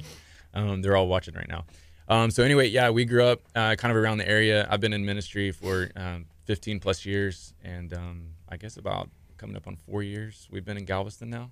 So we moved down there. What drew you to Galveston? Yeah, sure. We really just felt like the Lord called us there. I always had a dream and a passion. For whatever reason, I didn't really understand at the moment, but now I know that was God. Loved growing up down there, surfing, fishing, all that kind of stuff. And then we had an opportunity to move, and we kind of gave our yes. And then kind of the door opened up at Coastal Community Church to be on staff with them, and then kind of live out some of this stuff that really the comedy show is helping support. Cool. So what kind of role do you play at that church, at Coastal Community? Yeah, I'm associate pastor there. So I do pretty much everything volunteer-wise, inside the walls, outside the walls. And then I get to teach on occasion, and then really passionate really about getting churches down there working together, pastors and different things. So we have several things. One of them is called Christ Together Galveston, and we have all kinds of activities all throughout the year. So comedy, like there's some Facebook comedians I think are hilarious, Sure. and they take these like circumstances in church, whether it's like VBS or like church camp or the greeters, and it makes it stinking funny. Oh yeah. So like I know in the past there's been like Christian comedians, and it's just like it's funny, but now like Facebook's really kind of brought that to a forefront. What are your thoughts on all that? Yeah, I actually struggled at first, like with some of it, because I mean I have a deep passion and desire and love for the church, So I would say, I mean, I've did youth ministry for 10 plus years, and so we'd go to like youth specialties and stuff, and they'd always have, it's like thousands. Bob Smiley. Yeah, right. Well, that's who's gonna be there, right? Yeah. So he's one of them, and so I actually struggled with it for a while. I was like, oh my gosh, like you're making fun of me. You're making fun of but. It's good. It's funny. It's clean. That's the good thing, And so I don't know two of the guys. I do know Bob, and so I know they'll be hilarious. But yeah, sometimes like I know there's some videos that get put out there and like you cringe a little, but it's also truth in it. So. Yeah, it's true. And then it's like, well, I think it's also funny, but you're like self-aware and being like, you know what? Yeah, this is true. And it's okay to kind of like joke at yourself a little bit. No, absolutely. Why? How come it's not funny when I do it though? Joke at yourself? Yes. Y'all like, oh, that's cringy. Like, Give me an stop. example. Like my birth pain simulator. It wasn't funny. That was funny. Oh, wow. It was- Did you hook up to the electrodes and do Oh man, that was the most pain those I've are good ever ones, been for in sure. in my life. So I remember growing up, and I've seen Bob Smiley, like he would Yeah. perform it. Like I think I've even seen like, I'm trying to think of a band, but like Audio Adrenaline Sure. or Newsboys, DC Talk, Right. playing, in a stadium. Yeah. And Bob Smiley is like the opener. Absolutely. So he's been doing it for a long time. Funny guy. He has been. He is really funny. I didn't know until we actually got down to Galveston, and he's recently married, and it's kind of cool. He actually goes to our church on occasion, married to a lady who goes to our church, their family, and he like shows up one day, and I remember being on stage, and I was just kind of like, Looks what are you? familiar. And Yeah, I it actually looks knew, I knew him from the church that I used to work at up in the Woodlands, and so there's a neat little connection there. So I'm really excited he's a part of this and just helping out with it. That's cool. So you're not a comedian. I don't know. No, I'm not at all. Are you I mean, a generally funny person though? I mean, I may think I am, I guess sometimes. I mean, I will. I'm the guy that drives down the seawall and like create my own radio shows, to myself that no one else hears. But that's to me, I don't have the stand-up act. I remember growing up, like, I mean, I feel like I'm a funny person. My wife may be like, that's not funny anymore. But my family would be like, hey, dude, like, do something funny. And that's not my kind of humor. I'm more wit. Do you just wing like, it? oh, Like, oh. the wit, like the comeback or like Totally. the comment? I'm yeah. just happy that I'm not the only one driving down the seawall having a radio show with myself.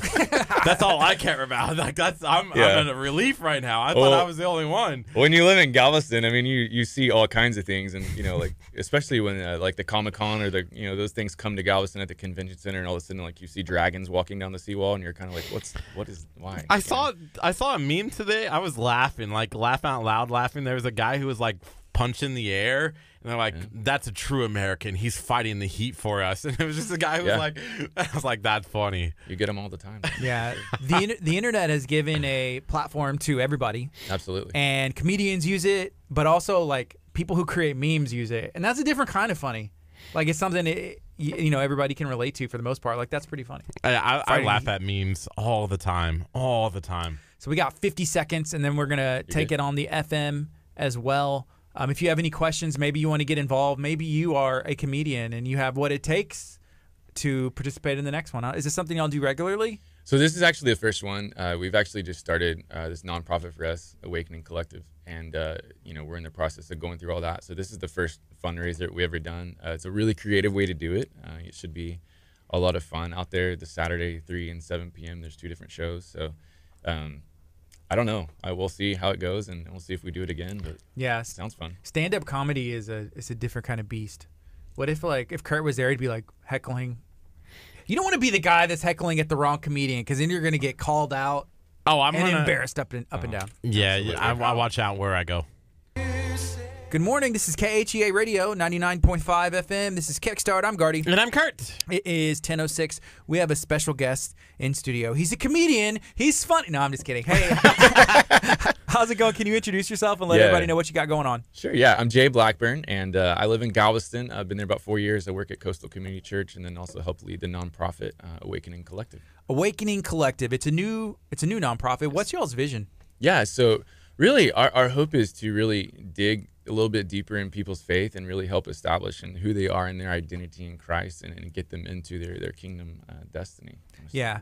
So you're in Galveston now. I'm going to say Galveston it's different. Very. And I feel like it's different on purpose. The people know it. They would be open to accept that, you know. Yes. The BOIs, there's a different mentality. Totally live by that. Yeah, pretty much. The mainlanders, like over here, then it's like, hey, we're on island time, right? Very much. Is that like a cool vibe, a cool mentality to have? It is. It's interesting in a sense. When you first move there, I'm not BOI. I grew up going down there, but there's kind of that local vibe. I remember one of the first trips we went down, and we were just thinking about moving down there, and walked into this hotel to talk to a lady, and we were trying to go pray over somewhere, and she was very much like, y'all aren't from around here. You're not, this. So there's this there's a local vibe. You grow to appreciate it because it is a special place. But yeah, sometimes it can come off in kind of the wrong way. You're kind of like, whoa, chill out, a little bit. And with the whole like island time thing, like you do have some moments when it's like, man, this is taking way too long. But you can also have the rat race too of rushing back and forth. So. Are you a beach person? Love the beach. Grew up surfing, fishing, all the time, and that's part of the pros and cons of living there. I'm a surfer, so I have to drive down the seawall to my office. Past the people surfing, right? So it's like, but it's beautiful. You gotta admit, you run out there, everyone. You see a wave, and you're like, work or the wave, like wave. No, waves, right? Absolutely, yeah. I mean, there was it's been funny. I was just chatting with a couple of my buddies a couple of weeks ago, and we were saying this has probably been one of the longest times that we've known throughout the summer that we haven't experienced like a true like total flat spell. And I had a guy text me back in June, and there was just good waist to chest high waves, offshore winds in the middle of June, which is very uncommon. And so I'm like, babe, I gotta go. Like, I'll be back in an hour. Yeah, it's calling me. Yeah, absolutely. Yeah, it's fun. It's a different feeling. I went to Galveston College for a couple years whenever I first graduated high school, and you just drive over the causeway. Now they have the art that Gabe. He's working on it again. Yeah, like he's come on our show a couple times. He's a good guy, but if you drive in, you see all the different art, and it fits everything. The air is different. I didn't have AC, so I like my windows roll down anyways. But then you see the air and the smell. Sure. It's a beautiful thing for sure. Yeah, it's just a different place to live, and so even like one of the things that we've been praying as a group is just like as people come in, like they feel that, like they drive across the causeway, they feel that let down, like in a good way. Now some people and most people, they're coming there to let down, and get all crazy and everything like that, and so there's definitely that battle, between light and darkness, if you want to look at it like that. Yeah. So there's an event taking place. When is that event, and what can people expect? Absolutely. So it's this Saturday. It's called Laugh Out Loud Comedy Show. There are 2 shows, 3 p.m. and 7 p.m. It's at the Galveston Convention Center. You can get tickets online. Really, I would encourage you to go to Laugh Out Loud Comedy on Facebook, or you can go to Awakening Collective on our Facebook page or website. It's on there as well. And there's 2 ways. You can get the regular general admission ticket, but there's also one for the VIP session where you actually get to meet with the comedians and hang out with them, which I'm pretty sure, if I were to guess, that's where they're going to get all their material. So if you go to that, they're just going to get their material. They just need to spend like 4 minutes with me, and they're going to have an entire hour. Well, I'm pretty sure Bob's, he doesn't know me all that well, but he'll probably just stand there and make fun of me the whole time. So, you think we could, you could put something in his ear if he's like down this way, that maybe he could get a stop in one day? Oh, I bet he's down here all the time. So that'd be fun. Yeah, that'd be a fun show. I actually don't know where he is. He did a video for us a couple weeks ago, and I was trying to get another one just to invite people out, and he said he's been traveling, so there's no telling where he is right now. Yeah, the summertime, there's a bunch of festivals, like all of the big festivals, Christian and non-Christian, all over the country, and so it's like that comedy, clean comedy, I feel like it's taken a rise, and there's a need for it. Yeah. Would you agree with that? No, I totally would, because and this was a very unique. We had a sweet family come to us after they experienced one of our retreats that we did back in January, I think it was, and they said, hey, we want to put this on for you, and it was their way of kind of doing something a little bit different. There's all types of galas, dinners, different things you can do, but this was a different way to do it, and it's safe. Like you don't have to go in there, especially like if you're going to bring your kids or something, you're not going to be going, oh, I wonder what he's going to say, or wonder what's going to happen, so. Cool part. Because I remember that was one of the first questions I had when you messaged us. I was like, a comedy show coming on a Christian radio station, like. Kurt's like, I've been to the comedy club before. Oh yeah, comedy club. I've been like, there's one down in Houston that I've tried to go, but then it's just like, really, you're gonna talk about this? I don't want to be a part of that. Sure. Like, I don't want to be in. But this is clean humor. Yeah. So that's the cool part. These guys have done it. They've been around the country. They've done the big events and things like that. And so I know they have their normal stuff, but it's an easy way. We've got several people who are coming there doing date nights or different things like that, where it'll be clean. It'll be fun. You don't have to go and worrying. You're like, oh my gosh, what are they going to say? Or are they going to call me out and burn like up and down in front of my friend or my date? Yeah. Well, that I wouldn't doubt. Like I said, they're probably pulling all their material from the audience. So, you wear the crazy shirt, and they'll probably see you out there. So It's not like I can show up and be on the stage as a comedian. Like there's a Open set mic? Is there an open lineup. mic? Yeah, it's not open mic. As far as I know, but maybe, if you were to show up and you start like yelling Bob's name or, one of the other guys. Come like, on up here. Yeah, One of my favorite scenes from any movie was from 21 Jump Street, the new one, when they were at the slam. I think it was 22 Jump Street when they were at the slam poetry. Thank you for clarifying. Sorry, Yeah. like it was one of those. Was that made in Galveston? Maybe. But it was like they were at a slam poetry and he got up and he was like, "Slam poetry, Cynthia. She died for our Cynthias." And I was just like, wow. that's my, like the fun, like he's like grabbing things and like throwing it and he's like, "Thank you, mic drop." And I was like, that's how you do open mic. So I saw 21 Jump Street, and I did myself a favor and did not watch 22 Jump Street. I'm pretty sure. That's good. You haven't seen that scene? That scene is hilarious. I just like laugh. I remember being a kid, and that was a TV show. That It was like was, one of my yes. favorite. It was like Johnny Depp Yep. was in it, and I remember they were like really cool undercover. And then I was like, oh, they're making a remake. movie, yeah. Let's go. And then I was just like, Well, it's I would like rather all watch the the movies, reruns. they remake all these movies. It's like you get the guys that they're trying to make a little bit of money, so they're like, hey, let's redo this one. yeah. Well, especially now, like the Disney stuff. Yeah, Disney I haven't Lions- seen Lion King yet, so I haven't don't seen know. it either. Disney just announced that with how many more months left until the end of the year, that they have made more money this year than any studio all time in a year. Well, they bought everybody. Right. They own it all. And all the remakes that they're doing and people are going in the movies. So with 4 months to go, they're the highest grossing ever movie studio for Never a know. year. I'm That's sure they're crazy. listening right now, so they probably come knocking on your door pretty Hey, soon, if so. Disney bought us out, I'm taking that vacation. I'm going to Cancun and living out my life. Let's Right. go. You did it, Disney. And thank you, Disney. Come and come and buy us. Let's go. I'll take that buyout.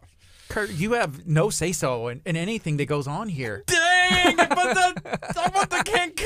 I don't know. You never know. You might end that up on island- stage, That Do you island- have kids? You have kids? No kids. Oh, okay, I was about to say you could get up there and do dad jokes, and stuff like that. People Oh, I can always do appreciate- dad jokes. My mom bought me a book of like dad jokes. I was like, Mom, I See, can't that's read cheating. this. That's cheating to me. It If is. you have to read a book about dad jokes or pastor jokes, like if you're reading, I'm sure there's like a pastorjokes.com or something. Why did the cell phone go to the dentist? No, I don't know. To fix its Bluetooth. That's Pretty good. proud of him. That was a mic drop right there. Bob, you should use that one. What do sick people get at Starbucks? A latte? Coffee. Are you a dad? Do you have any kids? I do. I have 3 kids, and we got one on the way actually in December. All right. So, Congratulations. Yeah, they were super excited. They're like, "What are you going to do?" And I'm like, "It's going to be on the radio." And they're actually watching it. Like so. Yeah. Hey, guys. Good morning, guys. I think I saw.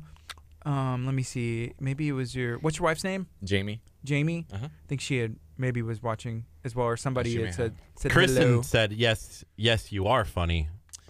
Yeah, Kristen works in the office with me. So hey, Kristen. And if I can tell a really hilarious story Sure. about her husband. Hold on. We do you need to record this live, Richard, if you're listening? So I just come off stage at Coastal and walk out into the lobby area to check on things, and Richard plays in our band at church, and he came walking out, and he starts he's coming out, and he was like, oh my gosh, and I'm like, are you okay? Like is everything all right? And he's like, dude, Bob Smiley's here, and I was like, yeah, and he's like. Bob Smiley, major man crush or something, and so he's super excited that Bob's gonna be there. And I was like, man, I didn't know anybody was like, what, Bob Smiley? Bob's a pretty funny guy. He actually, I think he recently got married, and we got to be a part of their premarital mentoring, and which was really fun. So they do this assessment, and so Bob texted me and. He's like, hey, dude, I just sent you the links, and just, make sure. And he goes, and also it shows me how far I've gotten into this assessment, and I'm 12%. How far has she gotten, And I'm like, look, bro, it's not a race. Like, she hasn't started yet, And he's like, I'm going to win. Okay, make sure you take your time. Like, it's, it's not a race. So he did. He won. I will say Just that. typing in answers. Yeah. Hey, Richard said broken pencils are pointless. I don't know. That must be a Bob Smiley joke. Oh, okay. So is that Richard Sanders? Is he the one that's married to Kristen. Richard? Okay. Yes. So they're great. I know they're looking forward to coming to the show, so we're excited about it. Are they going to have to hire extra security to keep Richard away from Bob? I don't know. I don't know the actual security detail at the event. So, if we need to have the earpiece guys, we'll give the face and the name. Keep an eye on look Richard. at that guy right there. Or out in the crowd. Yeah, 300 feet away from Bob Smiley at all times. That's very important. So let's talk about because supporting a good cause is always a good Absolutely. thing. So, what is this going back to? Like, because this is a fundraiser. Talk about Sure. what's benefiting from this. Yeah, absolutely. So several years ago, for us, like Awakening Collective, it's a collective of ministries that involves retreats. We've got 24-hour periods of worship that we do down. It's called Burn 24/7. Then there's rooted women's events that'll happen. Those just happen 1 to 2 times a year, and then some other training and equipping type stuff that we'll grow into as well. So that's one piece. The Reflection Center House of Prayer, right now they're functioning all throughout the week. They've got 22 plus hours of prayer going on the island all throughout the week. Really, and the hope is just to get people plugged in, not only to the local church, but with their own walks with Jesus, in a deeper kind of way. So for me, like that started back 2004. I was coming out of school looking for my first youth ministry job, and I couldn't find a job. It was always me and like the guy that had 10 years experience. So they'd always go with that guy. Right. The Lord kind of gave me this vision for a retreat center on the island. And so over the course of 10 plus years, he began opening doors, and then literally opened a door to come on staff at Coastal Community Church and be there and to kind of live out part of this at the same time. What does Galveston need? Yeah, so one of the things that most people don't know, so there are over 60 churches on the island, but the crazy part is on a Sunday morning there's only around 5,000 people in a church, and so that averages out to about 80 plus people in a church. A lot of those churches, they've been around for a long time. I mean, it's a super old place. One of the cool things is since Hurricane Ike, there's kind of been a turnover among the churches, and there's kind of a new wind, just a freshness. And so the other group that I help direct called Christ Together Galveston sees churches just, with the hope of reaching every man, woman, and child with the gospel. So there's about 12 churches involved in that now, and we function really trying to do that together, which is a really big deal.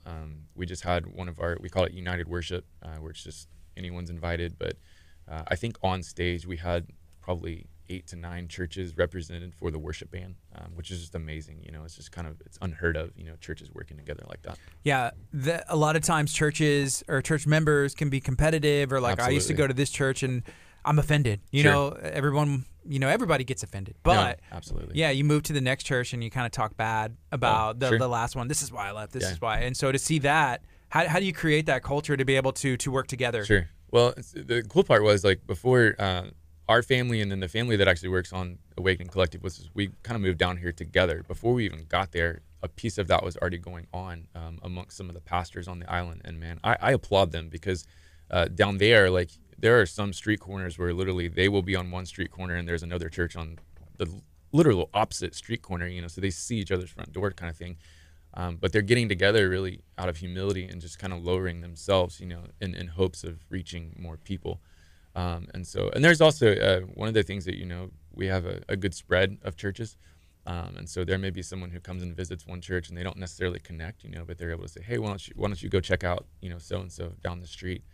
So there's a working together, and I believe, you look in John 17, you start talking about unity, and you will be known, the people will know you and they will come to know it because of this unity, that the outsider sees.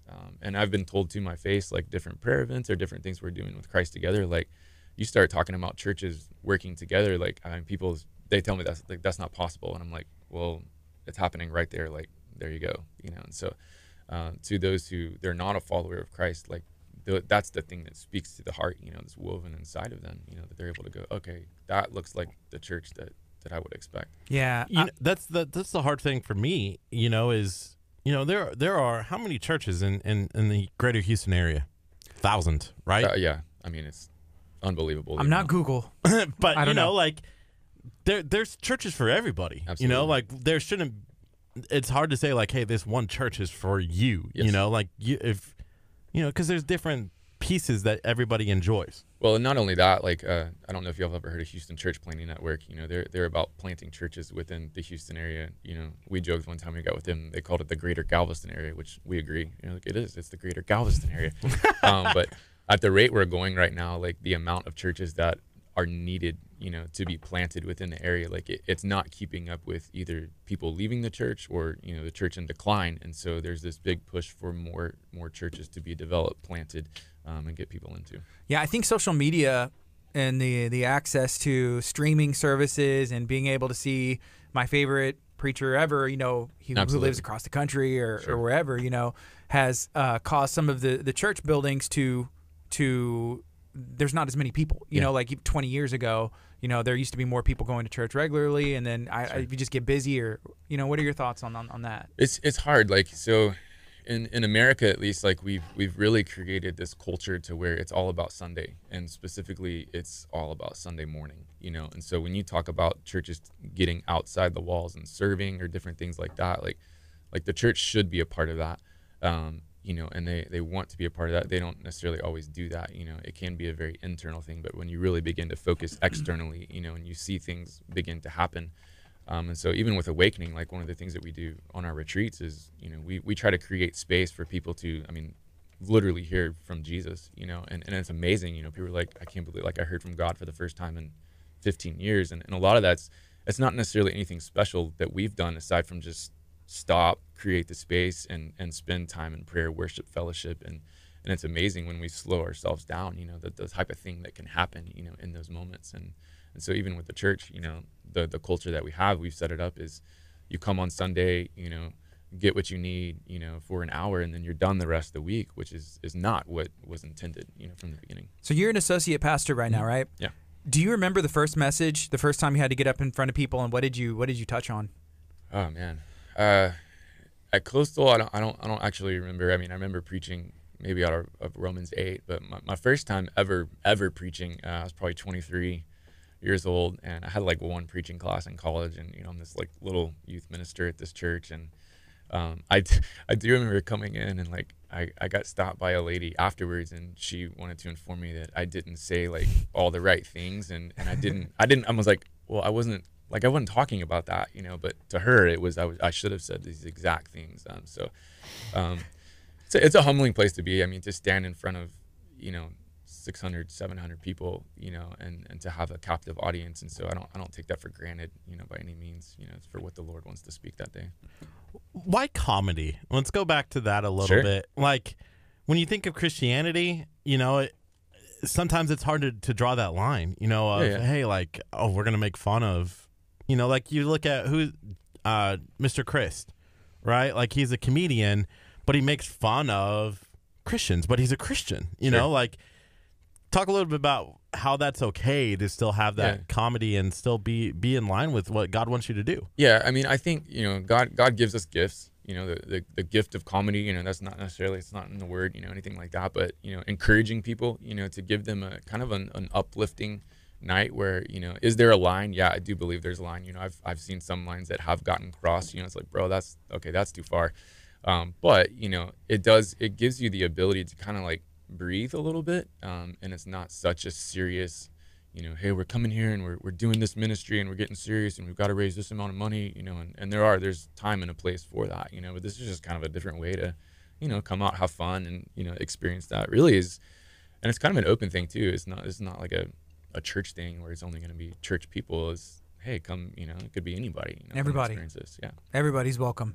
I think laughing is good. The Bible says it's good for you. Right. And whenever you have a preacher that, and sometimes the jokes are like, okay, really? But, it's engaging, and it's a really good thing. Comedy is a tool, and whenever it's used appropriately, it works.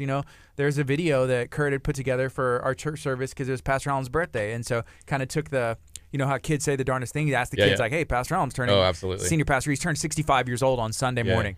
And so asking the kids, like, hey, what are your thoughts? And the things that come out, the audience was cracking up. Yeah. And it was great. It was a great tool, and he was honored by it, even though they were in some ways, poking fun at him. Sure.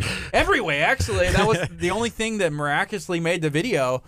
I'm sure they said some other things too, but it's weird. They sang him "Happy Birthday," cha cha cha. You know, come on. Well, I think like you have to be able to laugh at yourself. Like if you can't laugh at yourself, you got some other stuff going on. But yeah, I mean, I think like comedy in general. Like when I look back to, I grew up in the church, but look back through kind of the course of history, maybe from my experience, preaching in general, and like, there's those moments when people or preachers or pastors, they tell jokes, and sometimes it's like, all right, bro, you spend like 25 minutes on jokes and like 10 minutes in the word. Something might be a little off there, and so there is a balance, but it's a way to engage people, and I even think I think of Jesus with the disciples. Like, you don't think there was some joking going on around there, sitting around a fire late at night? Just the boys. Oh, absolutely. Yeah. Replacing the pillow with something else, dude. a rock. You slept on a rock last night. Yeah, I can imagine. Wow. So Galveston, the event's taking place on Saturday. You said there's 2 sessions, VIP. What's the website again? Sure. So if you go to Facebook, really is the easiest way, Laugh Out Loud Comedy Show, or you can go to our personal ministry, awakeningcollective.com. You can go on the web or on Facebook. The links are on there. It's really easy to get to. But yeah, 2 shows, 3 p.m., 7 p.m. There's VIP sessions at both, where you get to go. And, like I said, the guys can get all their material from whatever you say to them. That's on you, not on me. So after this first event, is there going to be another comedy event? And what are you thinking, I guess, are y'all willing to venture outside of comedy as well? Yeah, I'm sure. I mean, this is kind of, we're learning, what all this looks like. Our hope, our vision, our prayer is that the church grows, and so we're connected not only in Galveston, but we hope, this type of thing spreads all the way up into Houston, and we want to see the kingdom of God advanced, and that happens through the local church. Like, that's the way it happens. And so for the ministries that we're a part of on the side as well, that hope is just to deepen that relationship with Jesus and then really send them back into the local church, and so that the church grows. Wow. That's awesome. One of the things that, I would, be concerned about is if you started doing like taco cook-offs and stuff like that. Like, you can't do that. You can do a comedy show, but no taco cook-offs. We might draw today's Wednesday, so it's not Taco Tuesday. It's Taco Wednesday. Yeah. It's taco man, tacos every day that ends in Y. Yeah. Well, so one of my kids, he got this book. It's called Dragons Love Tacos. And every time I read that book, it's always late at night. I'm like, man, I really want tacos. We actually had tacos last night, so I'm seeing the tacos and it makes me want to go home and eat more. They don't tacos. Like spicy salsa, though. They do not. You have to hide it in the backyard. You grow taco trees. There was a restaurant in Galveston, Gorditas, is that it is? Yeah. Right there on the down seawall. On the east end, yeah. Okay, so my girlfriend is Hispanic, grew up in Mexico, was born in Mexico. Her whole family's Hispanic, right? She tries the green sauce there, and she goes, oh, my gosh, that is spicy. Do not do that, because if I find that that's spicy, like, that's legit. I accidentally did it. Oh, because I just was, like, not paying attention, and I'm like, what was that? That was hot. And see, that's the switch out thing. Like, you got to switch that salsa out, when your buddy's not looking, and they're just going at it. I think that's what she did. You got to keep an eye on it. So Galveston is also like a tourism place, absolutely. There's a lot of attractions. Whenever you're not working, maybe with a family, if you have an opportunity to go out to eat or take Sure. the kids to do something fun, what are you doing? Man, so we try to get out to the beach every once in a while. This time of year, it's super crowded. The locals, you avoid the seawall as best you can. It's just gridlock almost, which I laugh now when I drive into Houston. I grew up in that, driving 70, 80 miles an hour, and now I drive down the seawall like 20, so that's shocking to me. But we're coming into the time of year where it slows down, and so kind of the pace slows down. But yeah, we go down to the beach. We don't venture around to the Strand very much. Every once in a while we'll cruise down there. But yeah, we'll hit up the local restaurants. We don't eat out all that much just because it's expensive. Yeah. But yeah, I'm usually found at Kroger or Walmart, it seems like on a daily basis. But yeah, we've got all kinds of things, sports activities that we're involved in nonstop, so dance classes, all kinds of stuff. Yeah, if you have someone visiting from out of town or from wherever, and they're like, "Hey, what do I need to do?" Yes. What do you suggest for them? Yeah, so here's what I would do. Number one, learn the power of no, because when we were moving down here, you have everybody saying, hey, yeah, we'll come and visit, and so we were on our way, and we're like, do you think that'll actually happen? And but when you do live in an actual destination place, people will come, like they will. Yeah. Now the hard part is a lot of times they don't always give you like a lot of heads up. They're like, hey, yeah, we're in Galveston, let's hook up, and so early on we were not very good about saying no. We're like, yeah, stop by. But really the ability to say no, don't do that. Here's the number one thing I would suggest, and that we've done, is create a list. I don't care, spreadsheet, whatever, of your favorite places, your favorite things to do, and then literally you just send that to them. Otherwise, you just sit there texting back and forth for 2 hours. You copy and paste. It's like, man, you type that all right now? Yeah. Copy paste send. Yeah, we update it every once in a while. Yeah, we went there. Don't do that. Don't go there anymore. That place got hit up by the health department or something. Yeah. We like making our way down to Galveston, but it's funny because me and Curt, we both lived in different places, like bigger cities, but driving sometimes down to the island, it becomes like a journey. Oh, it is. Yeah. Well, it's the same thing for locals too. Like, we just pretty much say that the causeway doesn't exist, so we don't ever leave. And then the problem is when you need something that isn't there. So we don't have everything. Like, we don't have HEB. That went away. HEB, you need to come back. But it's the same thing. It's like you've got to cross it one way or another. But it's just a different place, to come and experience. I want to know, is it harder to do ministry on the island than it is like on the mainland, only because of the island vibe? I would say yes and no. I think overall across the American church culture, things are shifting and changing all the time. Galveston's, to our best numbers, is about 90% unchurched.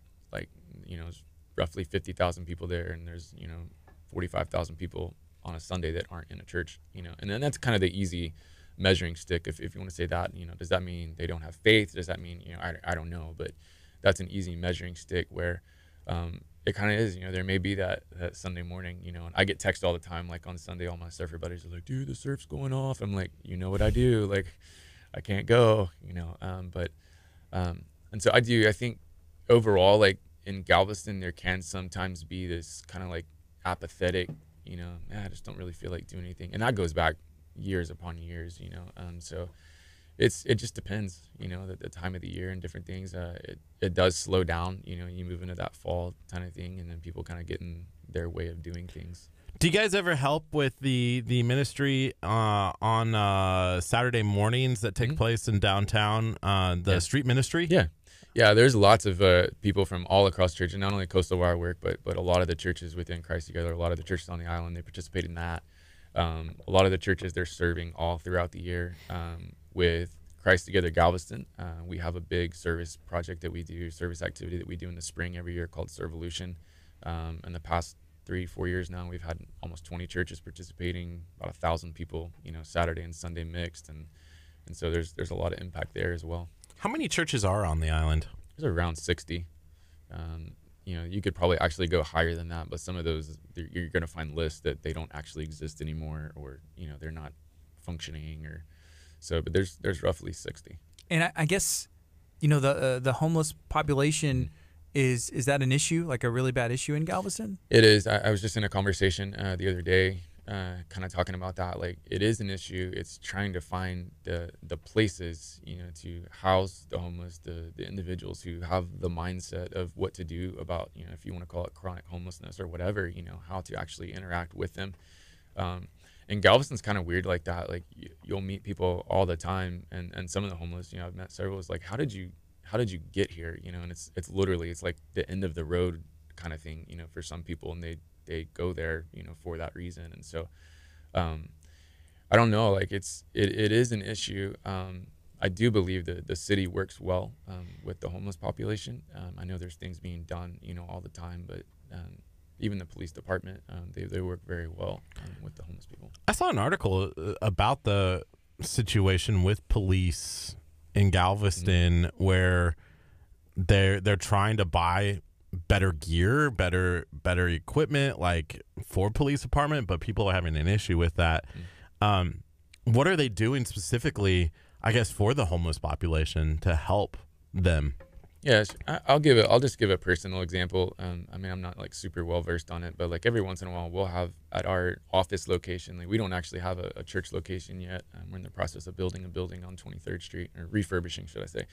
But our office location is out of an old Baptist church on the east end, and every once in a while, we'll have a couple of homeless people. They'll come and they'll lay on our benches out front, and this was about 2 years ago, and for a while they would come at night and then they'd be gone by the morning, and so it wasn't a huge deal, but we did have one instance when they just, I don't want to say overslept, but they were there a lot longer, and we had someone come to our office and got a little spooked that there were people there, and so we did end up having to call the police, but they were cool about it. They came in and just kind of helped them get up and move along, which is usually the interaction.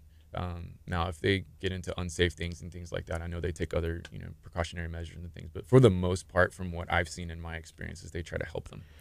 Yeah, I used to live in downtown Houston in a warehouse that was turned into a place where people could live. So I had I had some roommates and stuff, and it was great.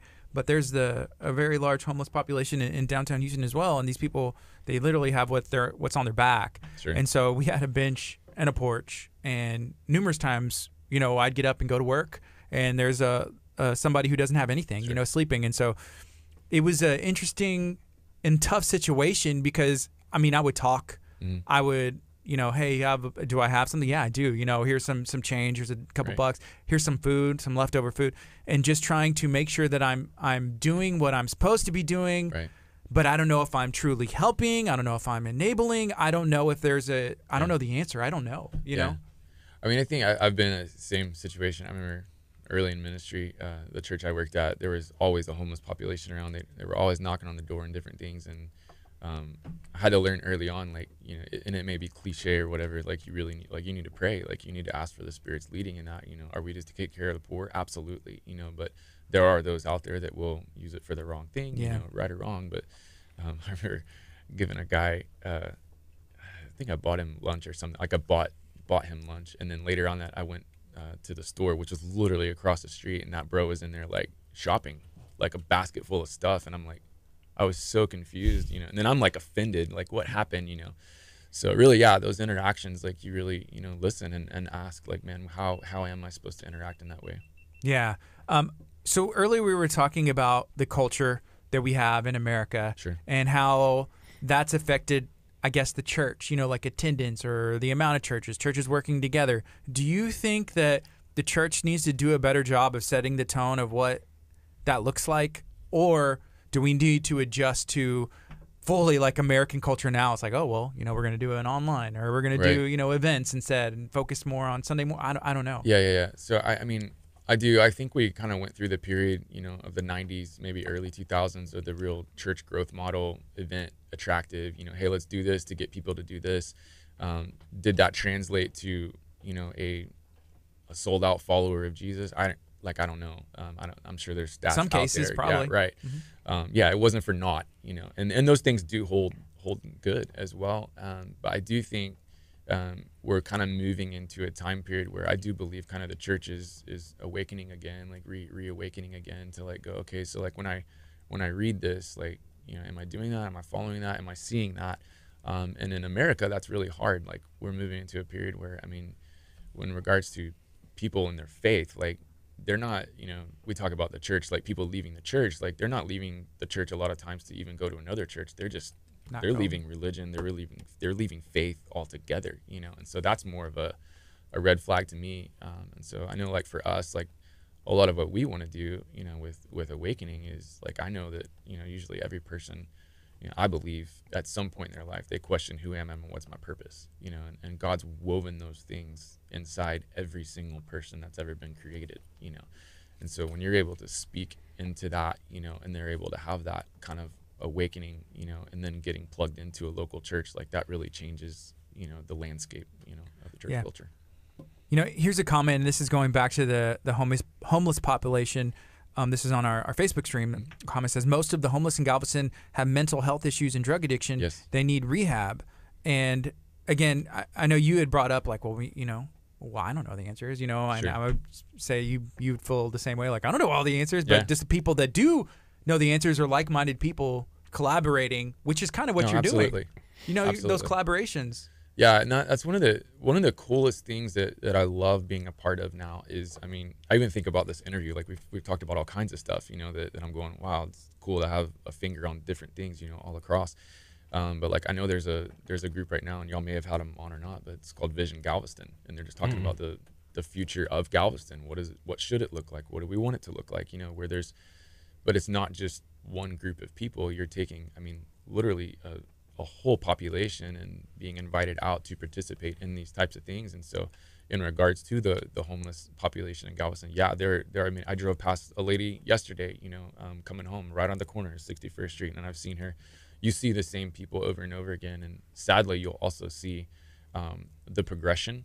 When we talk about the mental stuff, you'll see what I just call a new homeless person, and you can tell they're not as beaten down. They're more with it. But then over the course of time, you know, things change, you know, and so it is, a lot of it does lead to mental health issues, and that's a whole nother, you know, conversation. I think that's one of the biggest scares and worries for me. You know, I love working and I love what we do, but I always imagine, man, what happens if one day I don't have a job, you know, and I'm not making money, which I don't think is going to, you know, praise God, will ever happen. But that's my biggest concern is, man, what happens if I can't afford the place, a place to live? You know, what if I lose that money, that income, and I can't? You know, that's probably at the root of, you know, why I work so hard and why I push to work so hard, is because I don't want to ever run into a situation where, man, I can't afford to live here anymore. You know, I can't afford a place to live. I'm not making $600, you know, a month even to afford and apartments now are even more expensive than that. There's some that rent apartments, I mean, $1,000, $1,200 starting for one bedroom. That's like 400 square feet, you know? It's you like, could buy a house for that. it's crazy. Yeah. But for some people, they can't, you know, making $600 a month as you're working. That's hard.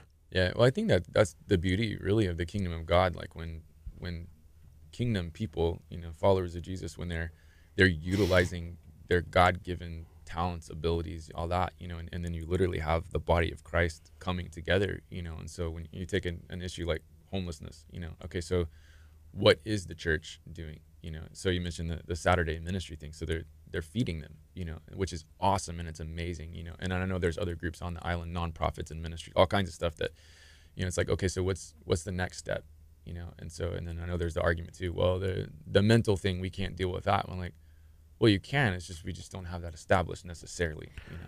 The one thing, and I've brought this up before, and it was something that I picked up when I lived in Omaha. We went to this Lutheran church called Kuntz Memorial Lutheran Church, and every week they did a food bank at the church.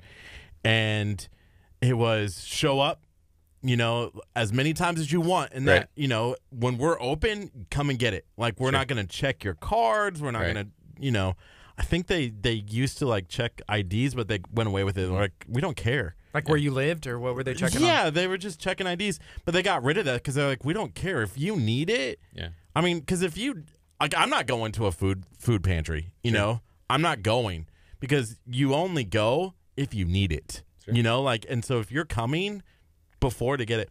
The other piece that I thought was really intriguing about this is they didn't do any witnessing. Like, it was, you're just going to come get your food and leave. Yeah. And I think that's one of the things that I've noticed in Texas, maybe that's a little different than in Omaha. It was like, oh, well, we need to preach and we need to do this. And I think that's where I wish that some of these things would be different. I also wish, like, on Saturday mornings, yeah, it's great that you're doing it on a Saturday morning and you're cooking and it's like, hey, it's awesome. Like, we're going to give you breakfast, which is, it's a start.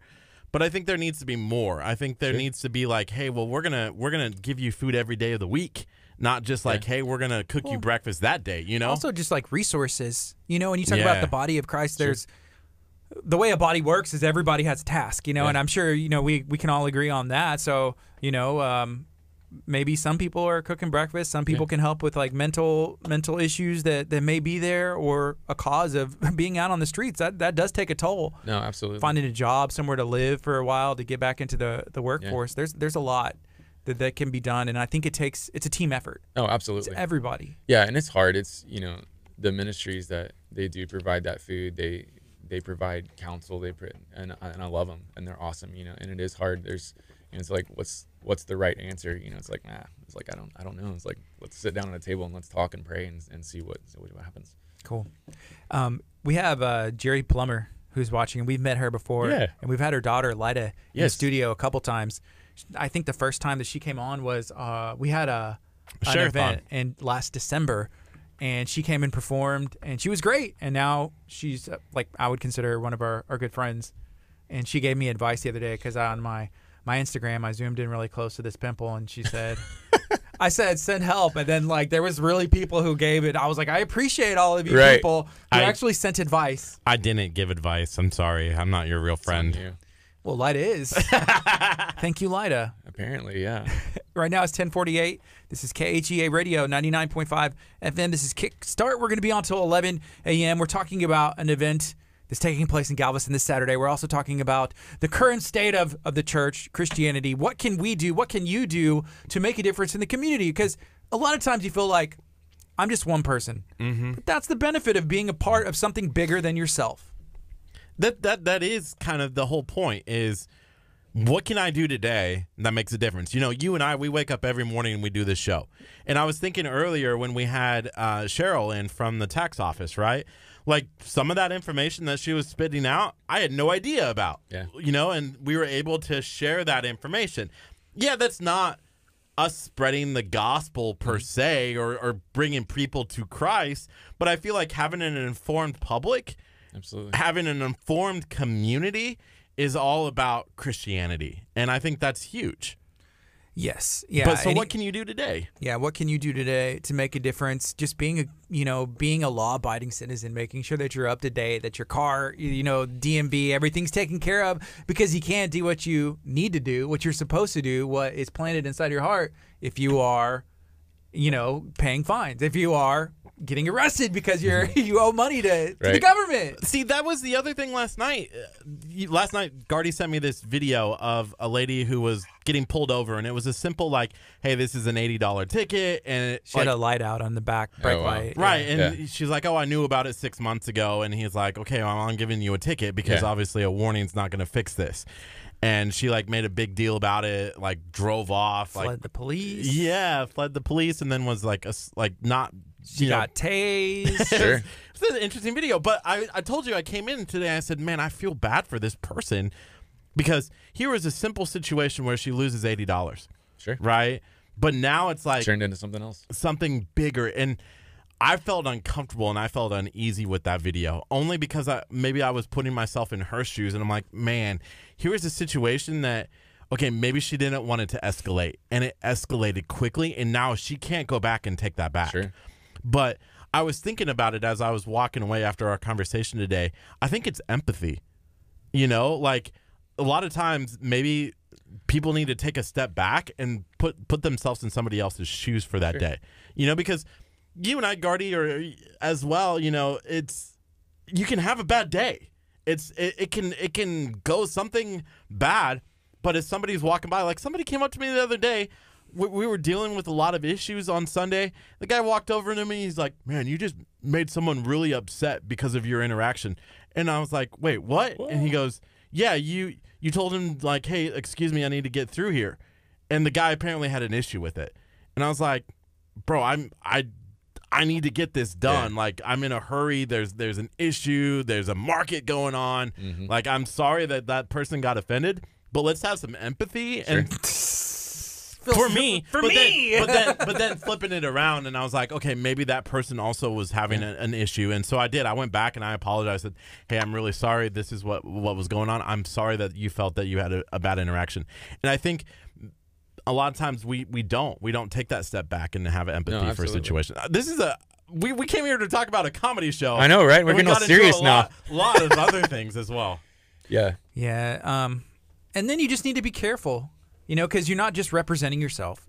Right. Whenever people think of you, they think of KHEA, they think of Abundant Life, they think of, the body of Christ. Sure. Whenever people think of you, they think of Coastal, they think of Galveston, your ministry, and everything else. So it's like every little interaction can lead to something else, but it can also be a witness and use that as a tool, So That's good. Man, here's a comment from Michelle. She said, hey, how do we get them, in apartments of their own? She also shared a story where she said she's in Baytown. She saw a homeless man in Baytown. She bought him some oranges and a tacos. He was in his 70s with no shoes. It was raining.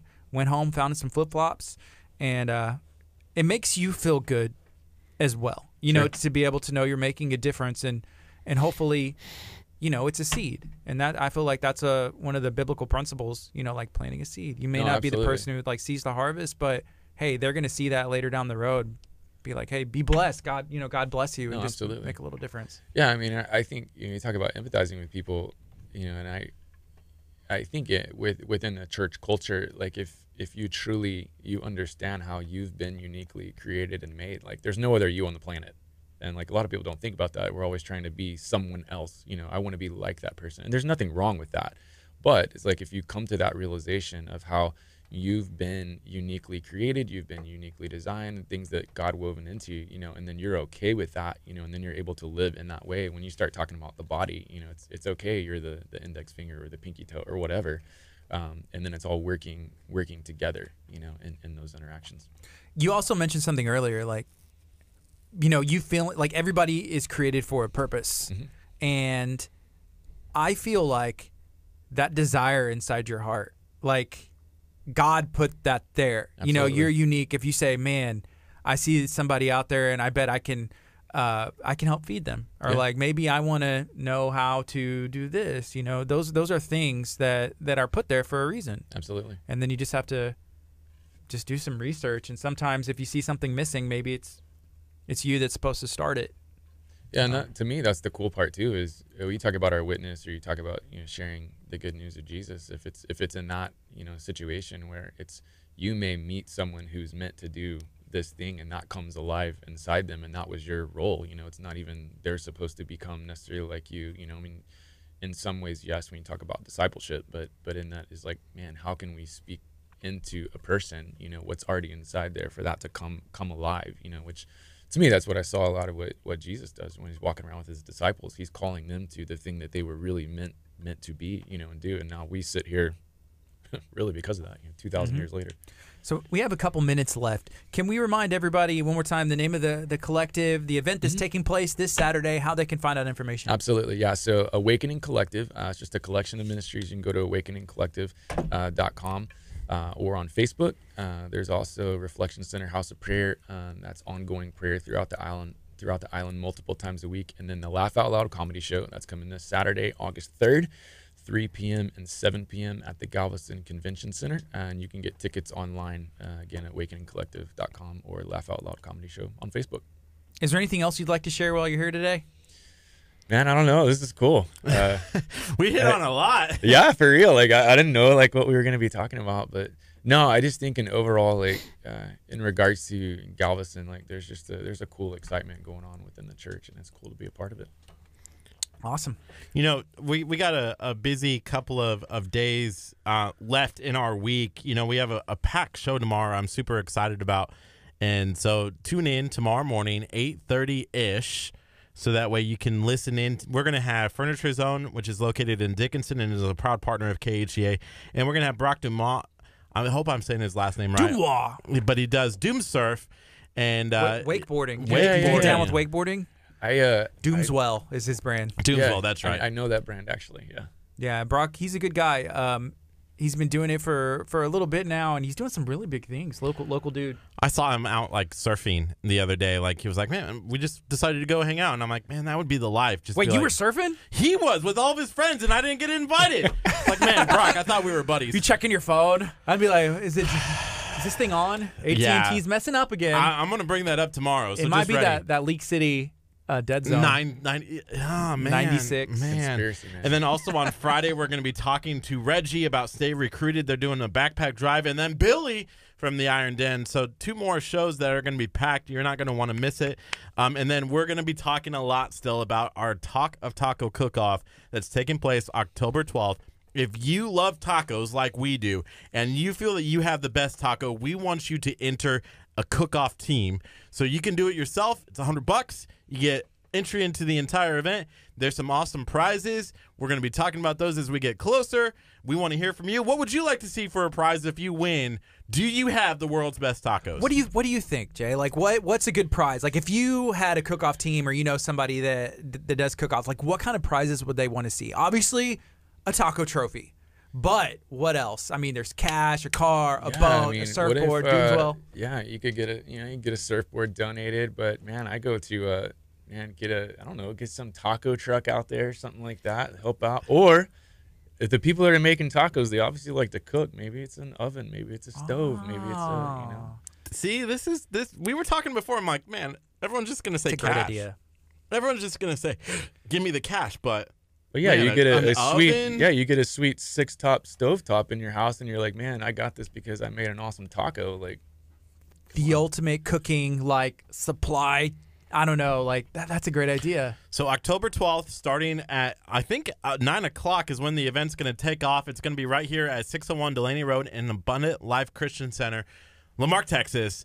So get ready. We're super excited. Yeah. There's an Eventbrite link. We'll share that in the comments here soon so that you can enter in to win the Talk of Taco Cook-Off. 4 categories: chicken, beef, seafood, chef choice, overall champ. You got it. Yeah, we're teaming up with the United Way, Galveston County, to put this on, and it's going to benefit them as well. So we're excited to be able to help these nonprofits in our area that depend on the United Way. And if you're a business owner and you want to sponsor with us, send us a message. We can get you that information. We do need partners to continue to say, hey, we want to help. There's some awesome packages involved in it. Also, here's some comments that I just have to read before we end the show. This is from Benny. He said, give him a taco truck.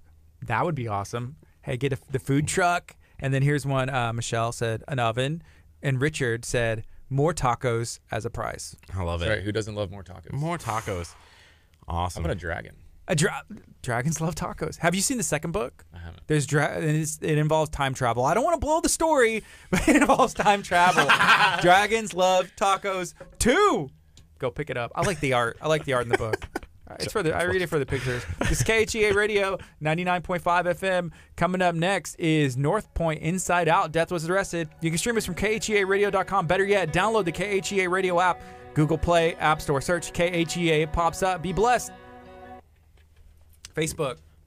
Keep it real. Bye, guys. Share this video. Thanks, guys. Bye.